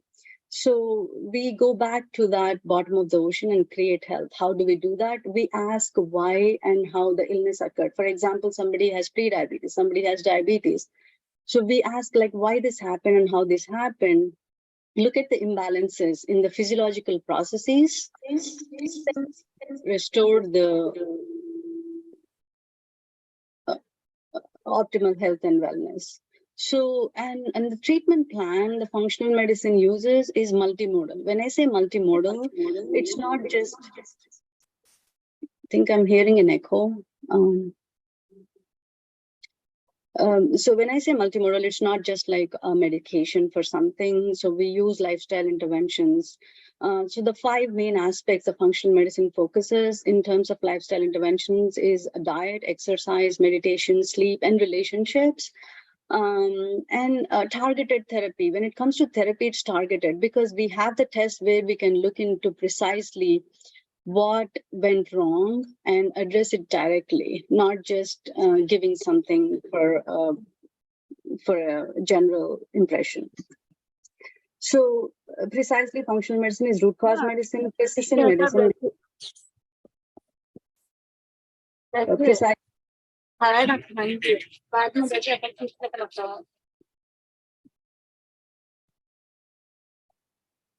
It precisely addresses the actual abnormality, and it's personalized. Two patients may walk in with the same diagnosis, but the underlying abnormality may be completely different. So we look into that underlying abnormality for the so-called diagnosis. So how is it different from conventional medicine? So if first, conventional medicine follows a disease-centered approach. Like say, for example, any patient who walks in with diabetes is given the same treatment. But when it comes to functional medicine, we follow an individualized patient-centered approach. So we look at why this diagnosis happened to this particular patient. And conventional medicine starts from the diagnosis. When a patient walks in, they look at the symptoms, they make a diagnosis, and then they give the treatment. But functional medicine looks at the journey to the symptoms. We look like why these symptoms happened, and then where it went wrong and try to fix them. Conventional medicine is a pill for ill model. You have diabetes, you get metformin or you get insulin. You have hypertension, you get amlodipine. But functional medicine uses multimodal treatment plan, as I addressed. And conventional medicine is a sick care. So it's directed to the sick people, but functional medicine is a wellness and self-care model. It's a wellness model. And what conditions are best addressed by functional medicine? Again, functional medicine is for chronic illnesses. It's not for acute. If you have acute, you need to go to your conventional doctor.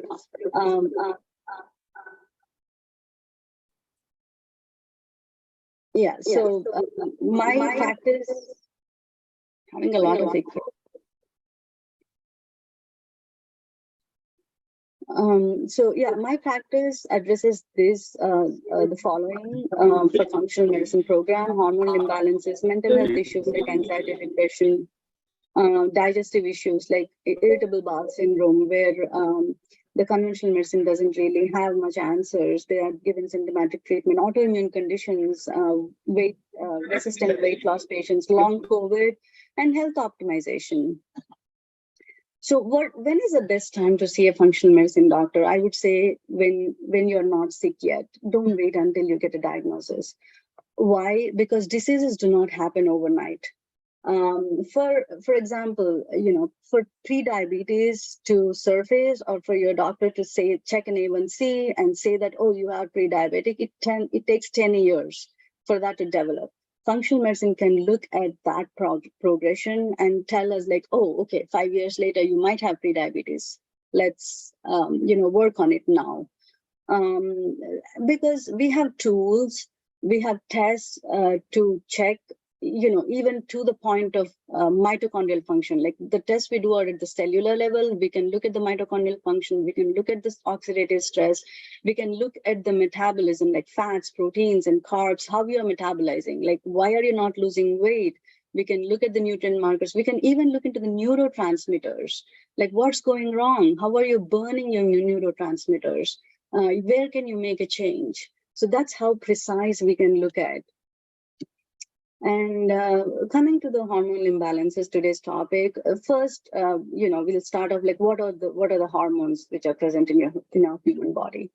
So we all know, right? Like with diabetes, insulin is one of the, probably everybody knows, and thyroid hormones, adrenal hormones, cortisol, which is like stress hormone, and the sex hormones, estrogen, progesterone, which are female hormones, and testosterone, which is a male hormone. So the three big disruptors, I call them the three big disruptors because most of the symptoms people see are because of the imbalances in, thyroid hormones, adrenal hormones, and sex hormones. So how do they manifest? Like, most of us know like the symptoms, and we can say, oh, okay, these symptoms and this hormone. And I would like to start off this session with this quote, which I really, really like and probably see it at least once a day.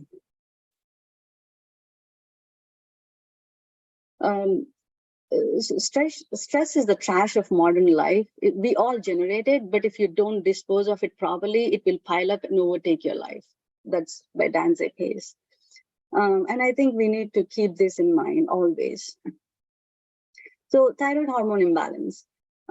Symptoms of fatigue like cold intolerance, weight gain, constipation, anemia, hair loss, Britain nails, cold hair. We have been educated about this throughout our medicine and post-graduation and everywhere.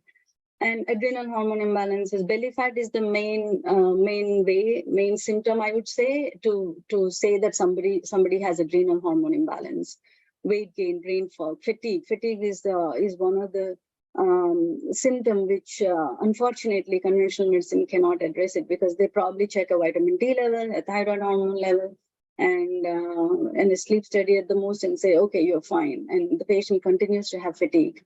Insulin resistance, high blood pressure, menstrual irregularities, these can be indication for adrenal hormone imbalance. Again, adrenal hormone, as you all know, it's a stress hormone, it's a fight or flight hormone, it's basically survival hormone. We need this hormone to keep us alive. And sex hormone imbalances, premenstrual syndrome, perimenopause, mood issues, migraines, hot flashes, and abnormal pap test, DUB, heavy bleeding, or dysmenorrhea. So what are the causes, and why do we need to correct the imbalances, right? The causes, the single main cause, again, is stress, but let's look at the thyroid problems. So are they common? Yes, 1 in 5 women and 1 in 10 men have thyroid problems, and this is the worldwide data. And most of the time patients say, oh, is it genetic? My mother had it, my grandmother had it. Is it genetic? Honestly, I don't think so. So what are the causes then? So the first and foremost, environmental toxins. Basically, we are bombarded with almost like 85,000 environmental toxins every single day. Like our body has to deal with it. And this is only the environmental toxins which I'm talking about, whether it comes in air, water. Honestly, if we count the plastic we use and the cosmetics we use, the perfumes we use, it's 700,000 toxins. Our liver has to metabolize and excrete like 700,000 toxins every single day. And thyroid hormones are very, very sensitive hormones to pesticides and heavy metals. Can anybody volunteer and say like what in the pesticides that causes most harm to our body?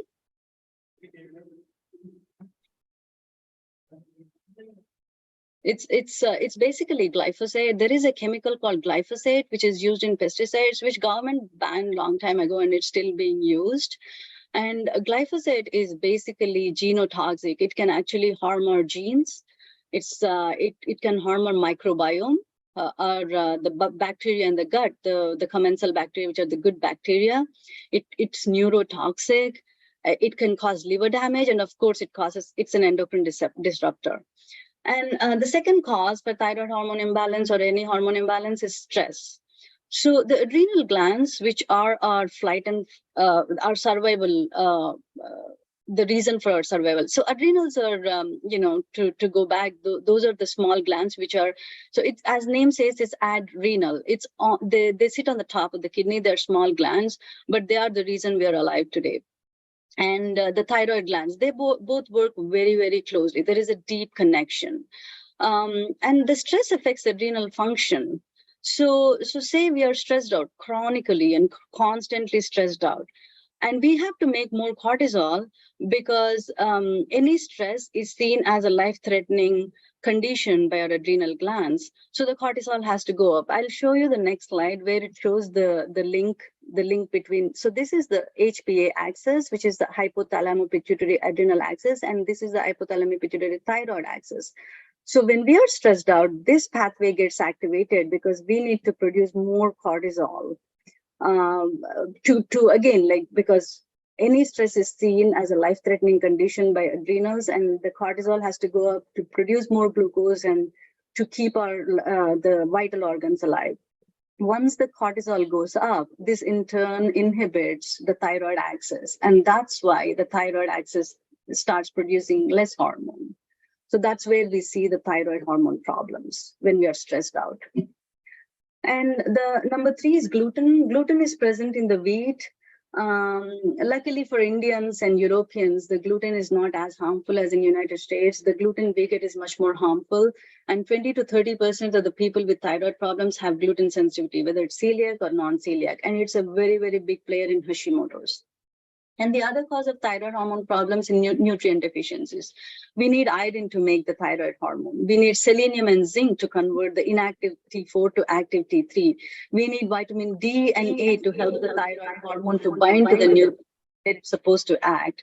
And we need many other nutrients to optimize the thyroid function. And again, as I mentioned before, it's very common, 1 in 5 women and 1 in 10 men. And half of those, unfortunately, are not adequately diagnosed. And even if they're diagnosed, they're not treated properly. And most of the times, the symptoms may not be very obvious. It may be little depression, patient may be having like little dry skin, some constipation, some fatigue. So the symptoms may not be that obvious. And unfortunately, most of the doctors don't even do like the right test. Most of the times, it's just the TSH and that's it. They don't even do the right test. And they're told that they're fine.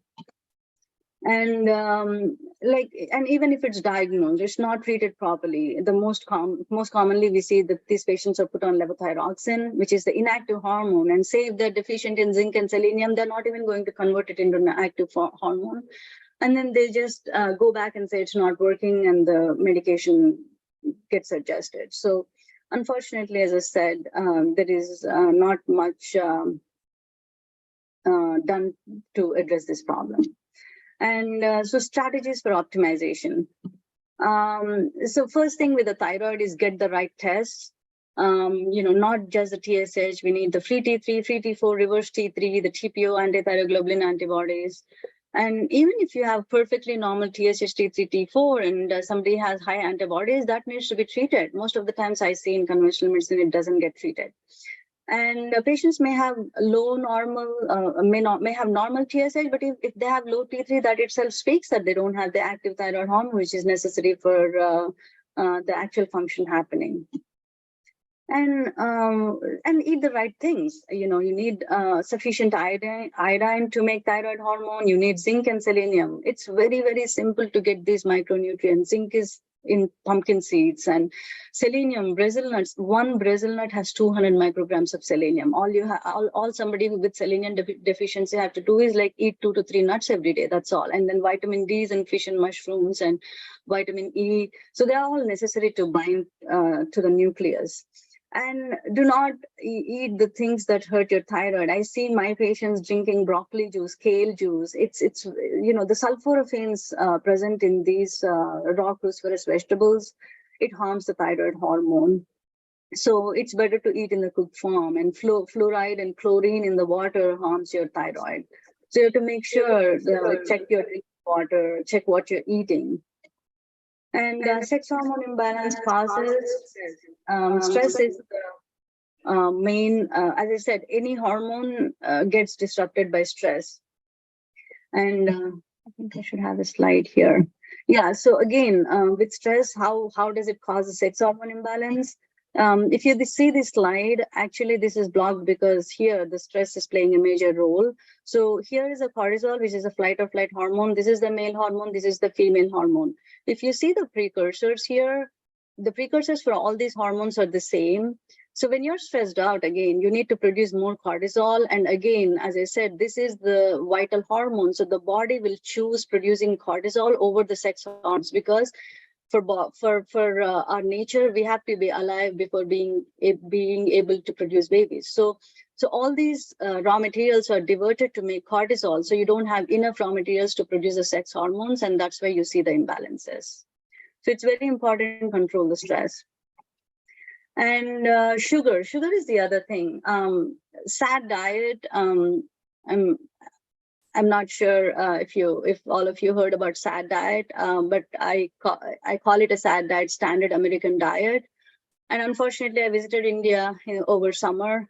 I'm seeing all McDonald's in India and Starbucks and KFC. Maybe I have to come up something called bad diet, like Bharat American diet probably. So unfortunately, the westernization is entering the food industry in India, which is probably very scary. It's the scariest thing I believe. As I said, like we live in an estrogenic society. The burgers, the cheese we use, the burgers, and the kind of food, the deep fried food we eat, it all helps to produce more estrogen in our body. And the other thing is belly fat. We see this belly fat is called visceral adipose tissue. It's the biggest toxin we can ever carry. Forget about those 700,000 toxins we are bombarded from outside world, but this is the toxin. Stress and the VAT are the two biggest toxins that stay in your body and produces toxins throughout the day, throughout our life. Why is VAT so harmful? The visceral adipose tissue produces an enzyme called aromatase enzyme, which produces more estrogen. High estrogen in the body is the main cause of sex hormone imbalance. And the third one is alcohol. Alcohol is a liver toxin. A single drop of alcohol you drink, the liver has to work. I see that, oh, this much of red wine is good for health. There is nothing like that. Even a single drop of alcohol, your liver need to take it out of your body. And you're just, the liver is already having to work a lot with all the toxins. We are bombarded and we give one more toxin, it's never good. And there was a study done. Women who had a glass of wine every single day had a 40% increase in the risk of breast cancer. It's a linear relationship, and it increases with every drop of alcohol. And not just the breast cancer, uterine, ovarian, all the hormone cancers go up. And the imbalance in the microbiome causes the sex hormone imbalance. So the microbiome, I'll try to summarize in a nutshell. So we have the good bacteria, we have the bad bacteria. It's like you have this space. So it's not like you can have like less good bacteria, but less bad bacteria. The space is taken up by whoever. So if you have less good bacteria, the bad bacteria goes up. So the space is filled up. So the balance should always be there. So if there is more bad and less good, that causes hormonal imbalance. And environmental toxins, again, as I said, pesticides, which has glyphosate, they're endocrine disruptors. This glyphosate goes and kills all these sex hormones. And I don't know if you heard about Dirty Dozen Foods. There is a website called Environmental Working Group, EWG. Please feel free to hop on it and look at that. It will tell you what foods are not good. There are 3 foods which I tell my patients, don't eat them if you don't get them organic, like strawberries, grapes, and apples are highly, highly toxic if you don't eat organic. There are a lot of pesticides in that. They'll just harm your microbiome, hormones, and everything. And heavy metals. A lot of people come with mercury fillings in their teeth, and it's just a constant supply, a factory of toxin in your body. So if anybody has mercury fillings in the teeth, get them out as soon as possible. Too many antibiotics, they just go and kill all the good bacteria and give like a boost to the bad bacteria. Lack of gut fiber. These are all the causes of the sex hormone imbalance. And strategies to optimize, again, minimizing the sugar. And I know it's hard for anybody to just completely take away the sugar, but minimize the sugar and starch in the diet. Eat healthy fats. Avocado oil, healthy fats are avocado oil, olive oil, sesame oil, ghee.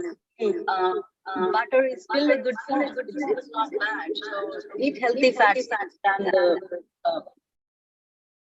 non-healthy diet fiber, like flax seeds, fruits and vegetables which are rich in fiber, adequate protein, and a lot of phytochemicals. Phytochemicals is one thing which is so neglected. Need to eat the color, like how we tell our kids to eat the color, like eat like a color every single day. Try to cover all the colors in a week. and foods that help in estrogen metabolism. So estrogen, high estrogen again is the reason for sex hormone imbalances, whether it's a PMS or premenopausal. So when you eat the foods which help to metabolize that high estrogen, like flax seeds or broccoli, again, cooked broccoli and soy products. We get tofu here. I tried to say what's in India, but I couldn't find, but anything which is a natural soy, not the soy burgers that you get outside or you know, the processed soy, but it's the traditional soy products that help with the estrogen metabolism.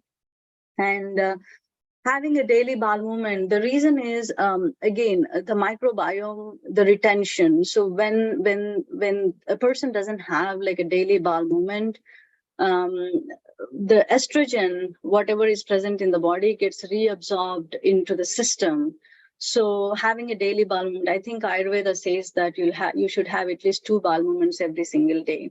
And vitamin C, magnesium, probiotics, and flax seeds help with the estrogen metabolism. And avoiding alcohol, as I said, it increases sex hormone risk, like breast, uterine, ovarian, prostate cancer risk. And other thing is meditation. You know, there was a study done on women who were having like premenopausal and perimenopausal symptoms, who were having hot flashes. 15 minutes of meditation twice a day cut down the hot flashes by almost 80%. So that's how much meditation has effect. How does it do? By resetting the adrenal axis, by resetting the stress hormone response. Meditation cuts down the cortisol production, and thereby it helps the recovery and the reset of other hormone axes. Exercise regularly. Do this every single day, not just like doing it for a few days and then letting it go. Every single day, regularly. And self-care. You know how they say in the plane, put your mask on yourself before you do for your kids. Especially women should prioritize their own well-being. You know, we always think that, okay, I'll take care of my family and then myself. That doesn't work out. When you are happy, your family will be happy. And the adrenal hormone imbalance causes. So stress again is the biggest disruptor of the adrenal hormone imbalance, as like other hormones.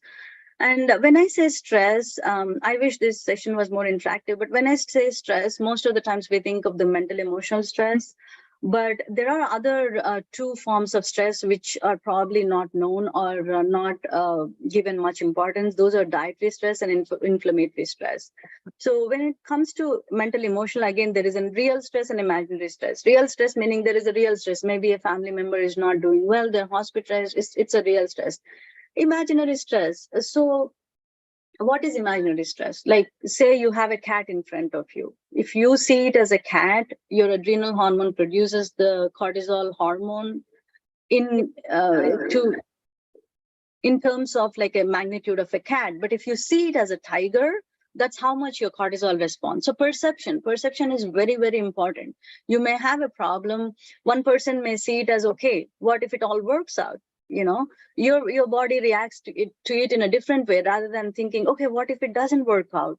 So always your perception makes a lot of difference. But your adrenal glands are sitting inside you. They only see the magnitude of the stress of what you're seeing. So the perception, like if you're imagining something and stressing out your adrenals, you know, you're stressing out your adrenals, producing more cortisol response, and you're compromising your other hormone systems.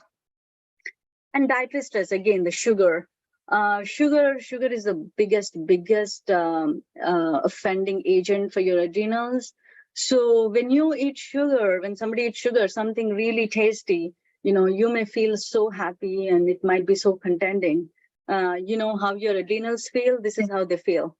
So, you know, if this is the sugar, this is your adrenals. Your adrenals feel like they're being chased by a tiger. Imagine if you eat like sugar, like maybe 6 times a day, you're chasing your adrenals. Your adrenals are stressed out to that point. So whenever you eat sugar, think about this picture next time. And inflammatory stress, anything like, you know, it may be GI infection, like yeast in the gut, viruses. The inflammatory diets, again, saturated fats, like, you know, deep fried items, seed oils. Seed oils are very, very inflammatory, like sunflower oil, safflower oil, peanut oil, and canola oil. I see this being used commonly in the Indian household. They're very, very inflammatory. They just, I mean,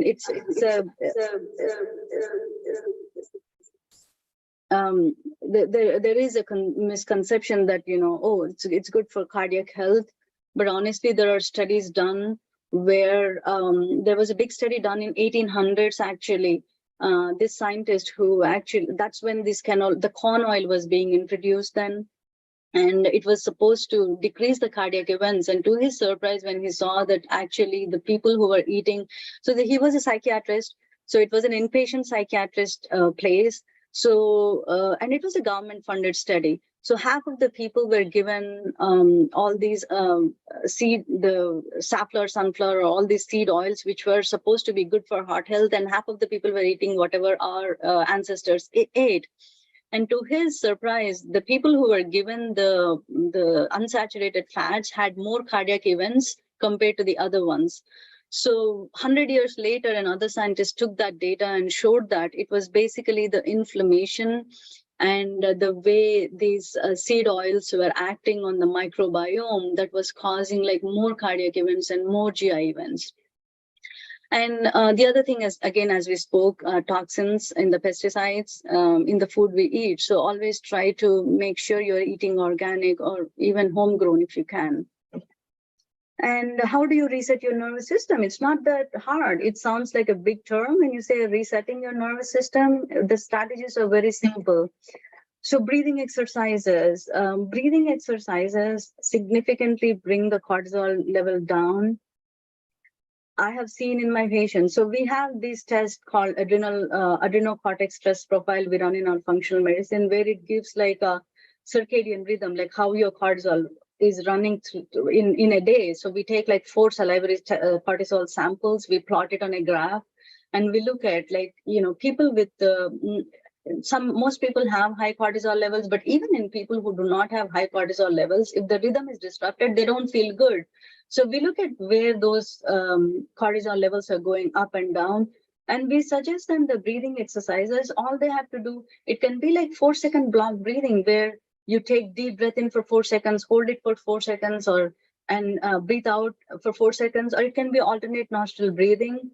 You do it like 5 minutes, and we see that curve getting to the normal and the curve getting reset. And meditation is something I believe I do Shambhavi every day, Shambhavi Mahamudra every single day. And, you know, my kids can tell like whether I did or not. Kids knows like how to act, how to think, how to look at our life. And yoga, you know, we Indians invented the yoga and everybody else is doing. And I think yoga is such a nice way, not just in forms of physical exercise, but also mentally. Like massage or whatever works, like, you know, sauna, guided imagery. There are many other things, if not meditation. And, you know, we do bhajans, we do like japam and all these things. We need to go back to whatever our great grandparents taught us and start applying to our life. You know, we are looking more toward the westernization, but we need to go back and do what our great grandparents taught us. Social connections, fortunately in India, you know, we don't have to really put an effort to meet family and friends. And again, I have seen that as well. Like, it's not, I mean, I left India 20 years back. It's not as, you know, as it was then, but still, you know, luckily the family friend connections are being preserved. Relation to do with your health. You know, when you feel that you have like your family support and societal support, your general well-being gets preserved. And one thing we need to remember is, you know, my functional medicine attending used to say, we are human beings, not human doings. So don't just focus on doing your work. Also try to live your life while you're doing. And again, like whether it's breathing, meditation, yoga, whatever you do, just pick one, whichever you think that you can sustain it, do it consistently, and do it regularly. And last but not the least, change your perception. Have a positive look. Instead of saying like, what if it doesn't work out? Say, what if it works out? You know, things will fall in place. You know, ultimately we are here only for, you know, a lifetime. It's look our life as just like a, you know, a journey, a small stay on this earth. don't take things too seriously. Things will fall in place and things will happen. So that's all for today. And if you have any questions, I'll be happy to answer.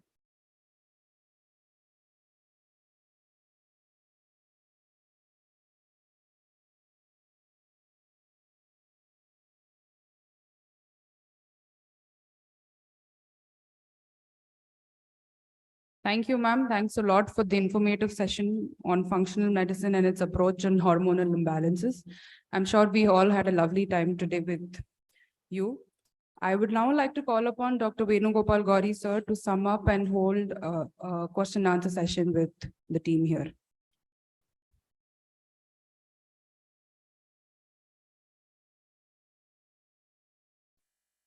Good evening.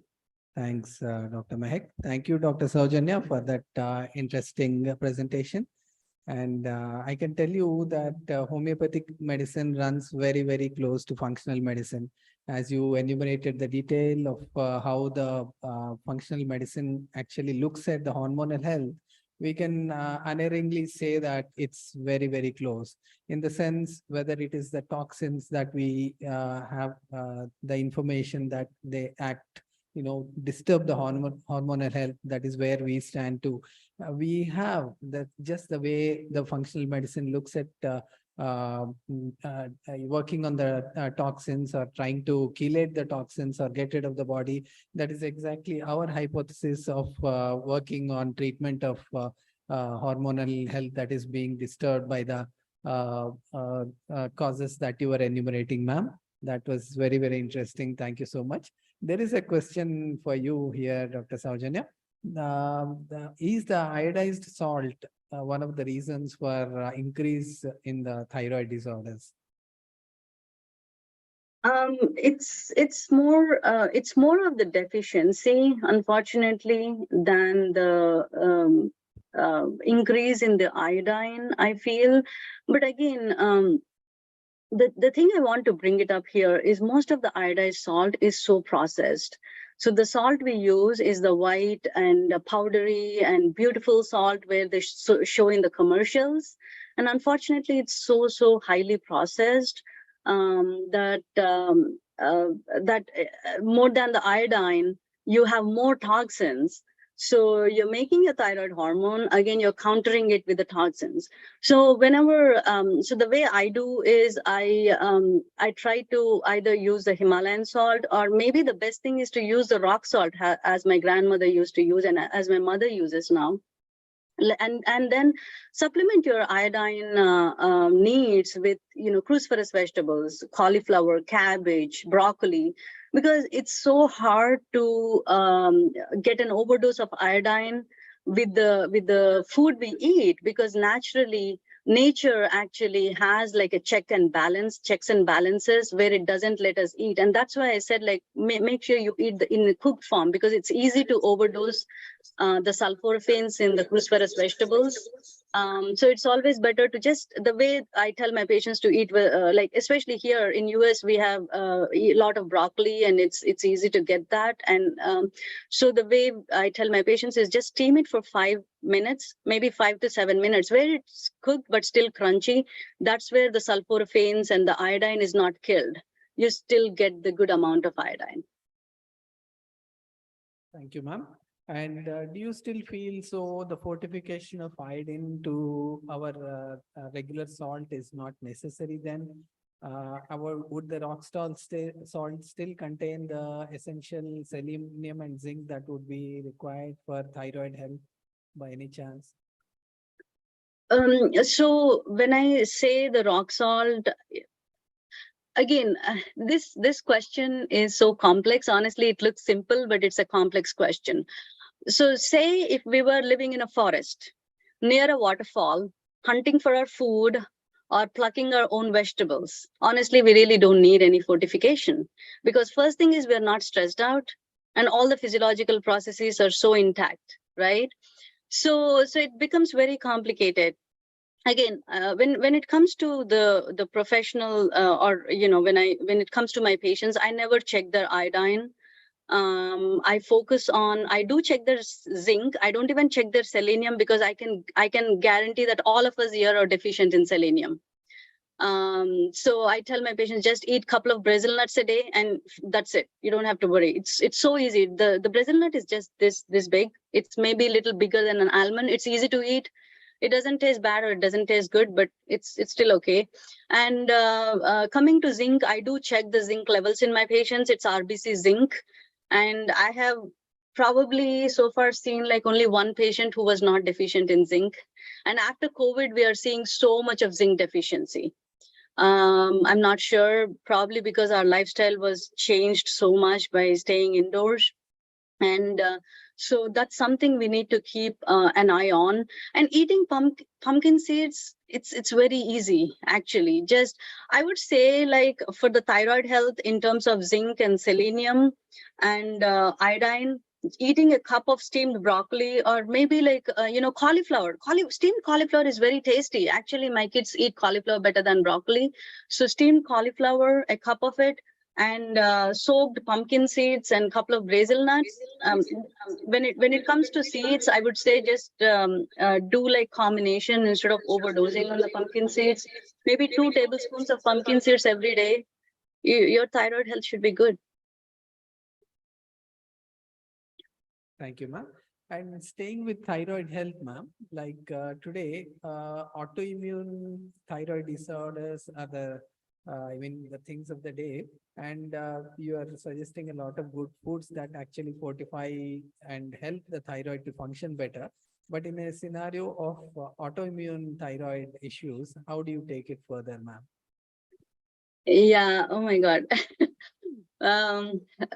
Thank you so much. I mean, when I do a presentation, I have to cut down all these because I'm given certain amount of time. But coming to autoimmune conditions, again, as I said, in the thyroid, Graves or Hashimoto's is the biggest player, right? So, and gluten sensitivity.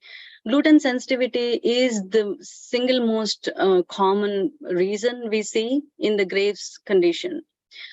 The other thing, again, I'm having so many thoughts running into my mind. I'm trying to streamline it. So when it comes to autoimmune conditions, I want to go again to the background of it. So I wish I have like a board here. It's easier for me to depict on that. But again, I'm sure we all know a term called leaky gut. So again, we go back to stress, right? So that's why I always stress on the stress.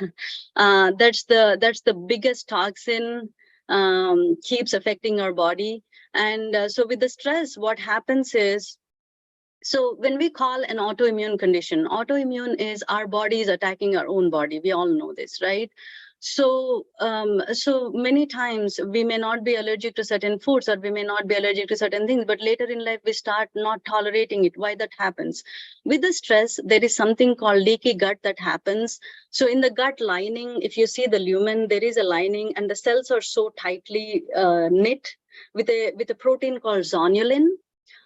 So with the stress, what happens is that zonulin protein goes down and the gaps in the cells become bigger between the cells, the gaps in the cells.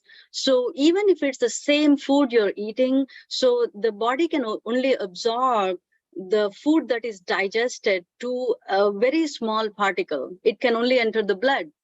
But with the leaky gut, what happens is we're actually letting some bigger undigested particles, not necessarily undigested, but not to the point where the body sees it as a normal, like an abnormal size, that enters into the bloodstream. So the minute body sees something as abnormal, it produces an antibody. And the antibody combines with this antigen. So in the terms of language for our human body, it's called antigen. So this antibody goes and binds that antigen. It forms something called antigen-antibody complexes. So this antigen-antibody complex has to be removed from the body because it's not normal, right? So then again, the liver has to do that. But there is a certain level the body can deal with it. When this goes up, so the stress goes up, the leaky gut goes up, the antigens go up, the complexes go up. So these are staying in our body. And that's what causes autoimmune condition. When this keeps going, that can affect your thyroid causing Graves' disease, that can affect your gut causing ulcerative colitis, celiac disease, that can cause rheumatoid arthritis, SLE, lupus, myasthenia gravis. It can be like multiple sclerosis. You can name it, like Parkinson's disease. These just, wherever these go deposit, that's where you manifest. And that's what exactly functional medicine is. We don't see, like, you may have diabetes, you may have Parkinson's, you may have Graves' disease. We look at what's causing that harm.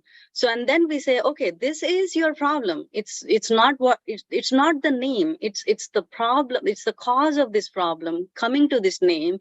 So we work underneath. It may look very simple, right? Breathing, meditation. Yeah, I mean, if a simple remedy is helping you, why not do it? Why do we want to take biologicals? Why do we want to go do all those, treatments, which are again giving like side effects?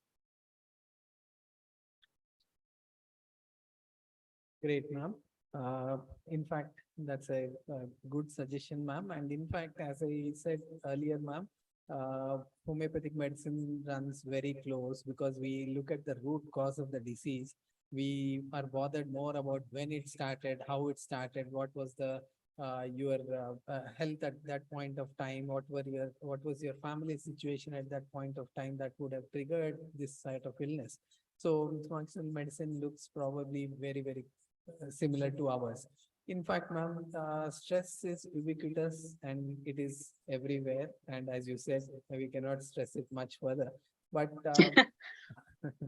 how do we actually counter this when, especially the adrenals, we are always the fight or a flight hormone being secreted all the time, because not just because, as you again were enumerating in your talk, it's not just the stress that is there, it's also the imaginary stress that is there. People, I mean, people with anxiety neurosis, probably sometimes within their control or sometimes not within their control, they suffer from an imaginary disease all the time. And how do we actually sometimes does functional medicine have any answer for this, ma'am? Yeah, so the way we work on it, again, when we keep saying breathing exercises, meditation, they take a long time. So the way we do it in the functional medicine is, so I say I have a patient with a panic attacks or anxiety. So usually they get either Prozac or Paxil. What it does is, so as we all know, those are SSRIs, so selective serotonin reuptake inhibitors. What they do is they just prevent the uptake of the hormone. They just keep it in the synapse and work. So the way we do it is, we do something called, adrenal reset with the supplements. So the way the way I designed my program is like, it's a 6 to 12 month protocol where it's, so the first thing I do when a patient comes is we do the testing. Say somebody has adrenal function. When I do the history and I say like, okay, this person probably has an adrenal dysfunction or adrenal fatigue, we do the 4-point cortisol test. And then we look at where the abnormalities are, whether it's high cortisol. So we grade it into stage 1 to stage 3. And then, and we look at the rhythm.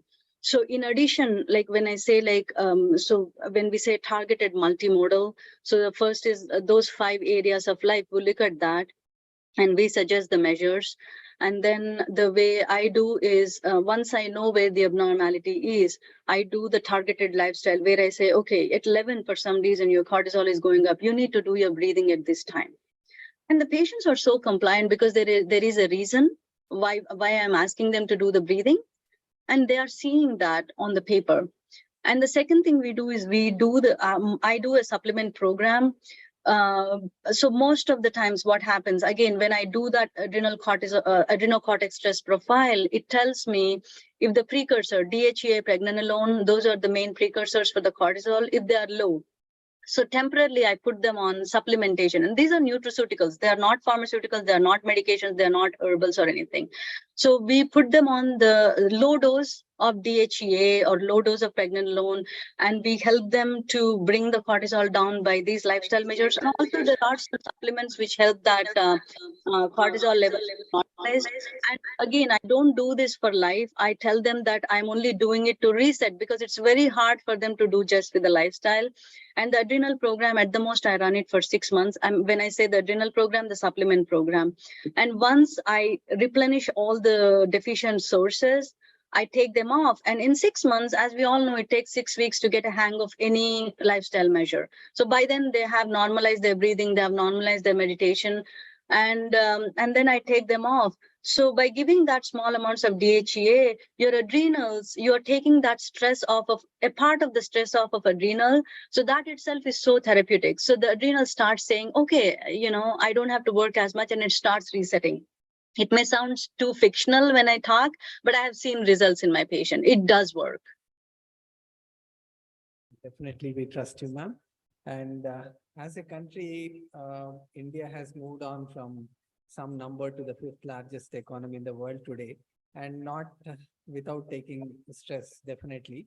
And the young minds of the world today, or our country today, they are in lot of emotional duress, and also lack of physical activity, sedentary occupations, and we cater to the West as far as our timings are concerned, robbing the proper sleep and probably the melatonin that is required or produced in the night. And in the given scenario, ma'am, and we want to be the best, and our young minds like you, we have exported to the West to help them. And in the given situation, in a patient of a thyroid disorder, or for that matter, any PCODs in the young girls that we have today, how possible or how probable is that we can stay away from the pharmaceuticals for a long time?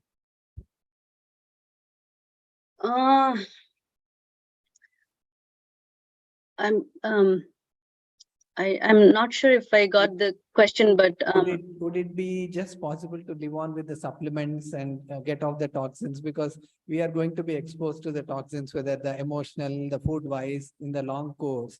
So would it be just possible to be away from the pharmaceuticals with just functional medicine protocols for a long time? Yeah, exactly, definitely. So that's the whole point I try to make whenever I talk about functional medicine. I have had patients, she is 67 or something, 65. She's a retired principal. She came to me with a levothyroxine of 150 micrograms, and then her TSH was 15. And she was on Valtrex for her herpes, like recurrent herpes, and she had these hemorrhoids. She came to me for fatigue, basically, because she couldn't stay up after 6. And then with my program, I was able to wean her off of thyroid hormone. Now, as we speak, she's only on 25 micrograms, 4 months into the protocols. She's on 25 micrograms of levothyroxine. She's off of Valtrex. 2 weeks into the program, she was able to get off of her Valtrex, which she couldn't do for 30 years. Even if she missed a single dose, she used to have a recurrence. Her hemorrhoids are gone. Her skin has normalized. So there is a lot of promise in functional medicine. And honestly, whenever we say PCOD, what do the young girls get? They get metformin. And again, there are side effects to metformin. Metformin doesn't come without any side effects. And honestly, they're asked to lose weight. How are we expecting these young girls to lose weight when there is a problem in the way they're metabolizing their carbohydrates?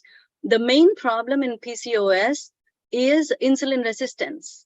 And why are they having this insulin resistance? Because of the high estrogen content in the body. And why are they having the high estrogen content? Because of the starch and sugary diet they eat, and because of the stress. Maybe they have to become a doctor. Maybe they have to become, an entrepreneur. At the end of the day, we have a child, and every child is unique. So the main thing for parents is to see what they can do, what their capability is. And again, I don't want to deviate from the topic, but again, the comparison in the society, not, if everyone becomes a doctor, there should be patients, right? If everyone becomes, a teacher, there should be students. So let's think about that. We contribute to our society in our own way. And first and foremost with these young girls is take the stress away, take the expectations away, look at their diet. And then, and the other thing is listen to them. Most of the times as parents, we tell, again, this in contrast to India and US, I think parents in US are more, more receptive to their children. We see them as individuals, and in India, maybe it's more of like, it's still not as much, but luckily, again, I want to reiterate the fact that my father, oh my God, I'm really lucky because he just gave me free hand. I mean, I was the one chose to go to my grandparents' house at 3 years of age and, study, and he listened to me. I don't, it's hard, but again, like being perceptive to kids and seeing what they are and helping them with the diets. Just saying don't eat sugar doesn't work. Give them alternatives. And give them a small exercise plan, like like a short steps, and just take it. So it's a gradual process, but in functional medicine, we definitely, and especially hormone imbalances, my program works wonders. I have been able to help a lot of women, a lot of men. And it's funny that I have people coming with testosterone deficiency. I'm in no way an expert in that area, but again, as I said, it's not whether it's testosterone or estrogen or whatever it is.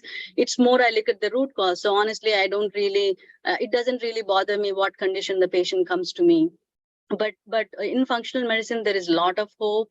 And I want to mention one other thing. So when I say functional medicine, we are very, very open to other modes of treatment. Say, I was doing conventional medicine at one point in my life when I was not trained in functional medicine. If somebody comes to me and says they want to take herbals, I never, I mean, personally, my dad was a believer of naturopathic medicine. So probably I was never that scared of, natural other remedies. And my brother is a homeopathic physician, my sister and my sister-in-law.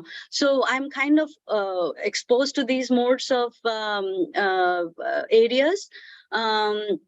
So I probably was more receptive, had more broad-minded, but I never treated them.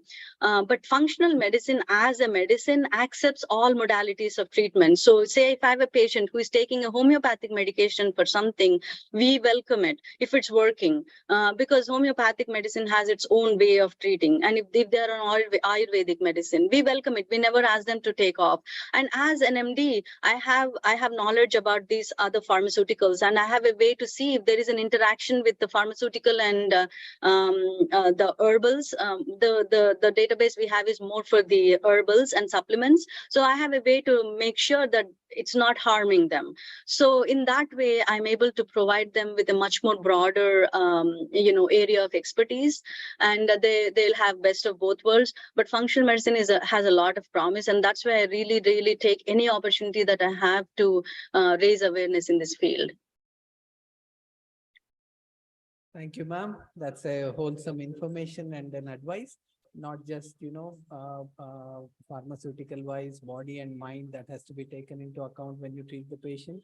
We are aware of your open mind and the way you interact with the colleagues of other professions. And we are also aware of your down-to-earth personality that also makes it much easier for you to practice functional medicine, because it's an area of medicine that needs to integrate not just mainstream medicine, but also pharmaceuticals from different areas like AYUSH.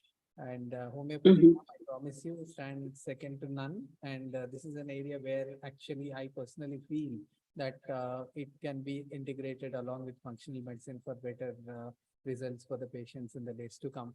And at Homeopathic Medical Association of Telangana, we are very happy and glad and thank you that you've been able to take out your time on a early Sunday morning to spend time with us and enlighten our fraternity. And we look forward to working with you more in the days to come. And thank you so much as I hand over this to my young friend, Dr. Mahek Singh. Thank you, ma'am. Thank you. Thank you, ma'am. Thank you, sir, for conducting the Q&A. It was indeed a very delightful session today. Now I would like to call upon Dr. Gautam, sir, to please give today's vote of thanks.